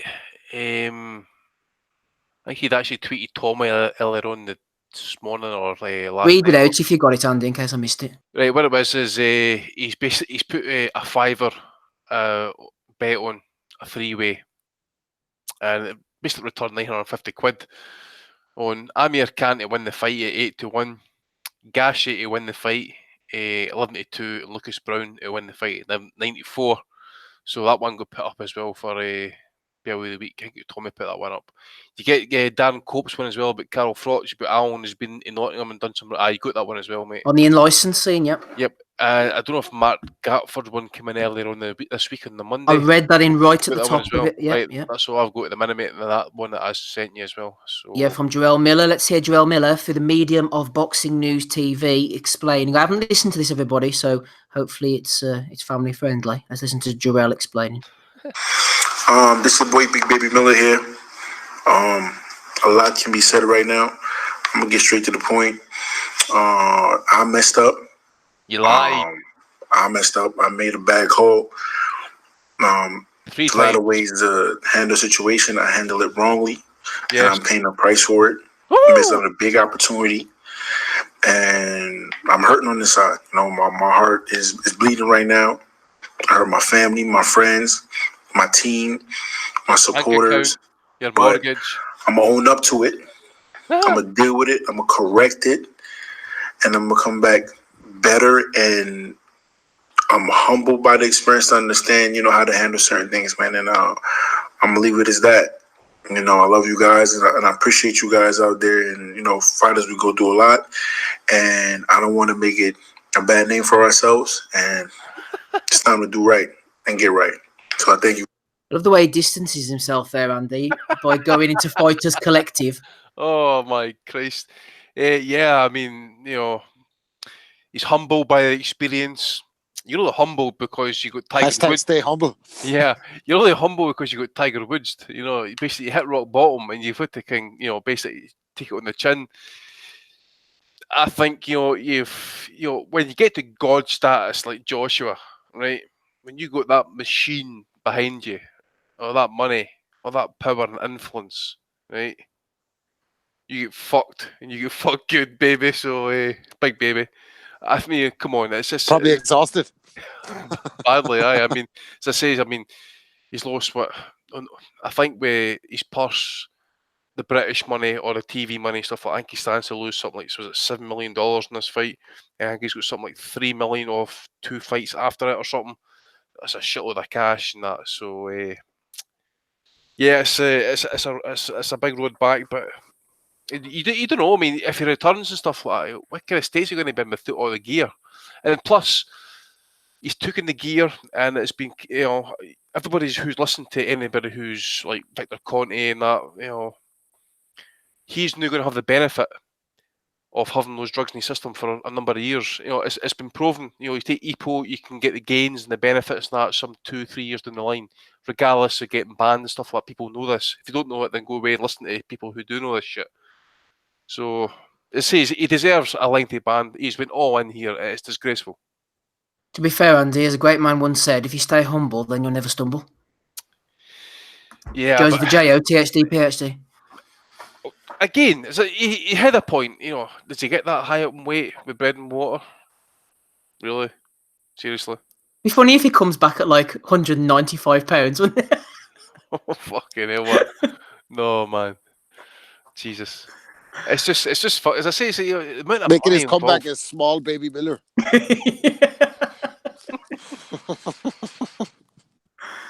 I've just gone and followed Sarah Fina, everybody, by the way. Oh, It's send me the link. Sarah Fina _GCP. Sarah Fina, Fina, Sarah with a H at the end, _GCP. The Princess of Pugilism, VP at Greg Cohen Promotions, Brooklyn.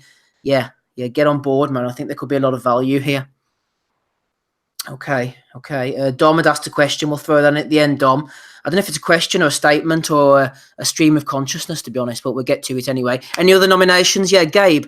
Dave Almond, 86, wanted a shout out. It's been a long week and a lot of nominations, Gabe, and I can't remember for the life of me what he was getting nominated before, but I think it might be a troll because he already follows me and I think he listens to the pod, so it might be an erroneous nomination, Gabriel. It may be, but Dave is one of my most loyal listeners, and I promised him a shout out. So, Dave, if you're listening, bud, this shout out's for you. Excellent. Thought you were going to break into song there, Gabe. That was very touching. Thank you, Gabe. Wasn't it? Where's your theme tune, Gabe? I thought you were supposed to be bringing us a theme tune weeks ago. Oh, I did. I have it all. We'll do it next week. It's already set up. It's already ready to go. I had it all edited up, and I think I missed the week that it was supposed to premiere. Yeah, next week, everybody. Says Gabe. And ready? How do you want me to send it? You want me to email it to you or what? I'll take it any way you want, Gabe. I'm easy. All right. Yeah, that does sound. That I've got Serafina handling my promotions now. Yeah, Gabe, is that legal down your neck of the woods? Do what? Is that legal down your neck of the woods? What? Everything's legal down his neck of the woods. I just like another man inserting his penis into another man's anus. Oh, I don't know. I'm really not into that shit. So yeah, but what's the laws down there though? What's that? Right, let's move on. Let's bob and weave like Josh Kelly in and out of the punches, everybody. Any other nominations? No, but I think it's going to be hard to go against Tunde this week. Like, what a fucking shithead. Did you hear him in the interviews? He's doing this kind of snide little laugh in between sentences. He's like, Mr. Ward may have had, like some kind of little Bond villain or something. He's a like scholar, Mr. man. Ward. He's a scholar. He's listening to Spencer Fearon and that, you know. Yeah, Mr. Ward may have had trouble with Kovalev, but we won't. And I expected him to kind of go, we're going to go to Russia. We're going to have Anthony run up 2 snow mountains away from the KGB. I'm going to hit him on the belly with a big stick and say, no pain. And at the end, he's going to say, if you can change and I can change, everyone can change. But like that leads me to the real burning question. Why didn't Brigitte Nielsen just tell Drago to get on the jab after the first 4 rounds? He had to fucking fight one, like. But Tunde is going to be hard to beat this week, like. I don't know so much, Rob. There's some strong competition. Clarissa Shields has come in with some good ones, and Sarah Fina is a late entrance for me. I actually want that. I want to see that tweet that she sent, because at the minute she's going to be number 1 for me. Yeah. It was screenshotted. She deleted them, but it was screenshotted by somebody else. By someone. Her follow-up was just as good, actually, when you think about it. It was screenshotted by Riyadh Al-Samari. Evidently, they don't adopt the typical PR crisis management plan at Jarrell Miller's promotional company. Quality. Absolute quality. What a fucking nightmare week. To top it off, like, what's your report, Sarah? Well, actually, let me tell you what I said. Fucking hell. Sarah walks in the office. Don't worry, everybody. I've got this shit covered. I've sent out a statement. Can you imagine them take over crisis management for Donald Trump, man? Fuck's sake. Don't worry, fucking Max Clifford frigging turning his grave. Fucking Clifford Maxwell. Fuck me. Oh, God. Right, yeah, I'm going for Sarah, man. I like it. I'm the same. Andy, what do you reckon? Yeah. Bit of love for Sarah, yeah. Yeah, I'm loving Sarah. She's brilliant. Rob's going for Tunde. Hey to Dave, who are you going for? Let me just throw in Bob Arum real quick. This is perhaps not going to help his fighter get a shot against Errol Spence, though who knows if that's actually his goal. Some reporters were asking him about it, and he said, no, because you can hear what he's going to say. He's going to say, Spence, listen to me. Don't listen to the white guys, because if you listen to the white guys, they're going to steer you down the road. Listen to me, brother. We're part of a brotherhood. And if I tell you not to fight Crawford, I'm telling you not to fight Crawford. That's exactly what he will say. That's fucking Hulk Hogan, you cunt. Sounds like the guy of X-Files. Brother.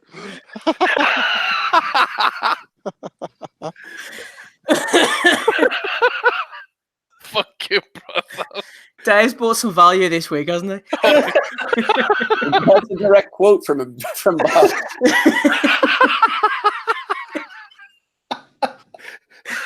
That was the best fucking thing I've heard all day. That was his Andy Lee impression, by the way. Oh, dear. You wanker. You dream of nights like this, Steve. We're very rarely going to live up to expectations. Fuck's sake. Oh, good hell. That's it, isn't it? Oh, fuck, man. Gabe, top that. Fucking hell, see that? That was like a Terence Crawford shot to the balls, that one. It's all over. Oh, man, fuck, it was the brother comment just to me, real. Oh, brother. There is no topping that. Go on then, Gabe. Who you going for? Fuck's sake, I was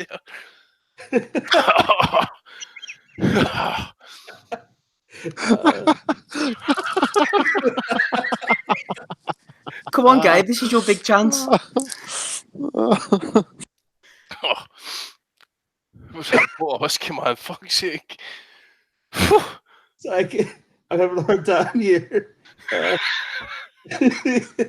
Fuck you. Hey, be in the chat. What you gonna do, brother? Arum wins. Good job. It's a bank holiday in the morning. Go on, Gabe. Sorry, Arum. Arum and Dave. There you go, Arum and Dave, everybody. I think Serafina won a worthy week. Yeah, good boy of the week this week, everybody. Let's finish on a question from Dom. Like I said, I don't know if it's a question or a statement or what, from Dom McNamara. but we'll throw it in anyway.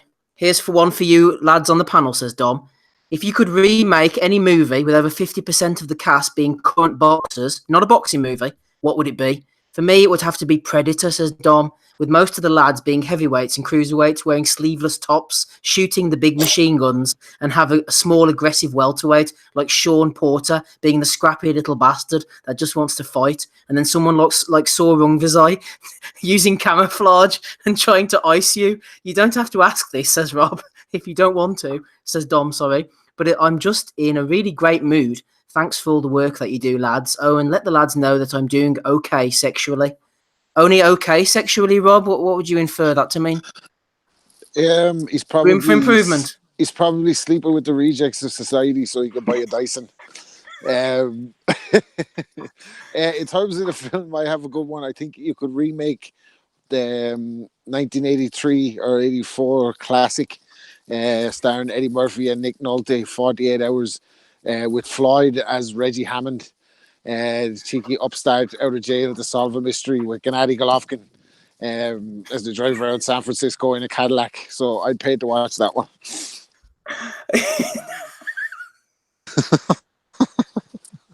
Not Joel Miller coming in as Uncle Buck.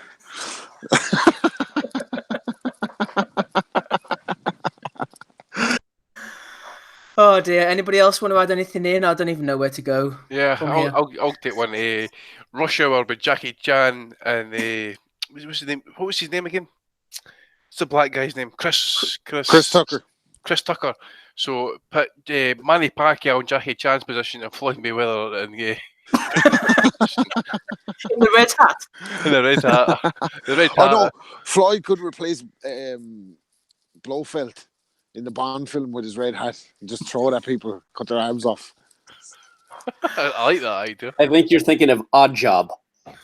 Oh yeah, Odd Job. With the scar in his eye. Odd Job was. Well, he could be a mixture of Oddfeld and Blowjob. You know what I mean? I must confess, I've never seen a Bond film, hardly ever, all the way through, so I have no idea what you're talking about, but it sounds like fun anyway. So there you go. Anything else you want to add in, boys? I think we've maybe gone long enough, have we? Yeah, I think so. We'll finish up. There you are, the dulcet tones of Andy Patterson there to finish us off, literally and metaphorically. Gabe Lewis was on with us as well from his hideout there in deepest, darkest Texas. I nearly said Alabama there, no offense intended. Also rapping Rob Kelly on the streets, Dave Loback. Donnie was with us as well. Thanks for joining us. And you guys in the chat as well. We had a good time this week, didn't we? Thank you for joining us. We'll see you same place, same time next week. I've been Steve Wellings. Bye.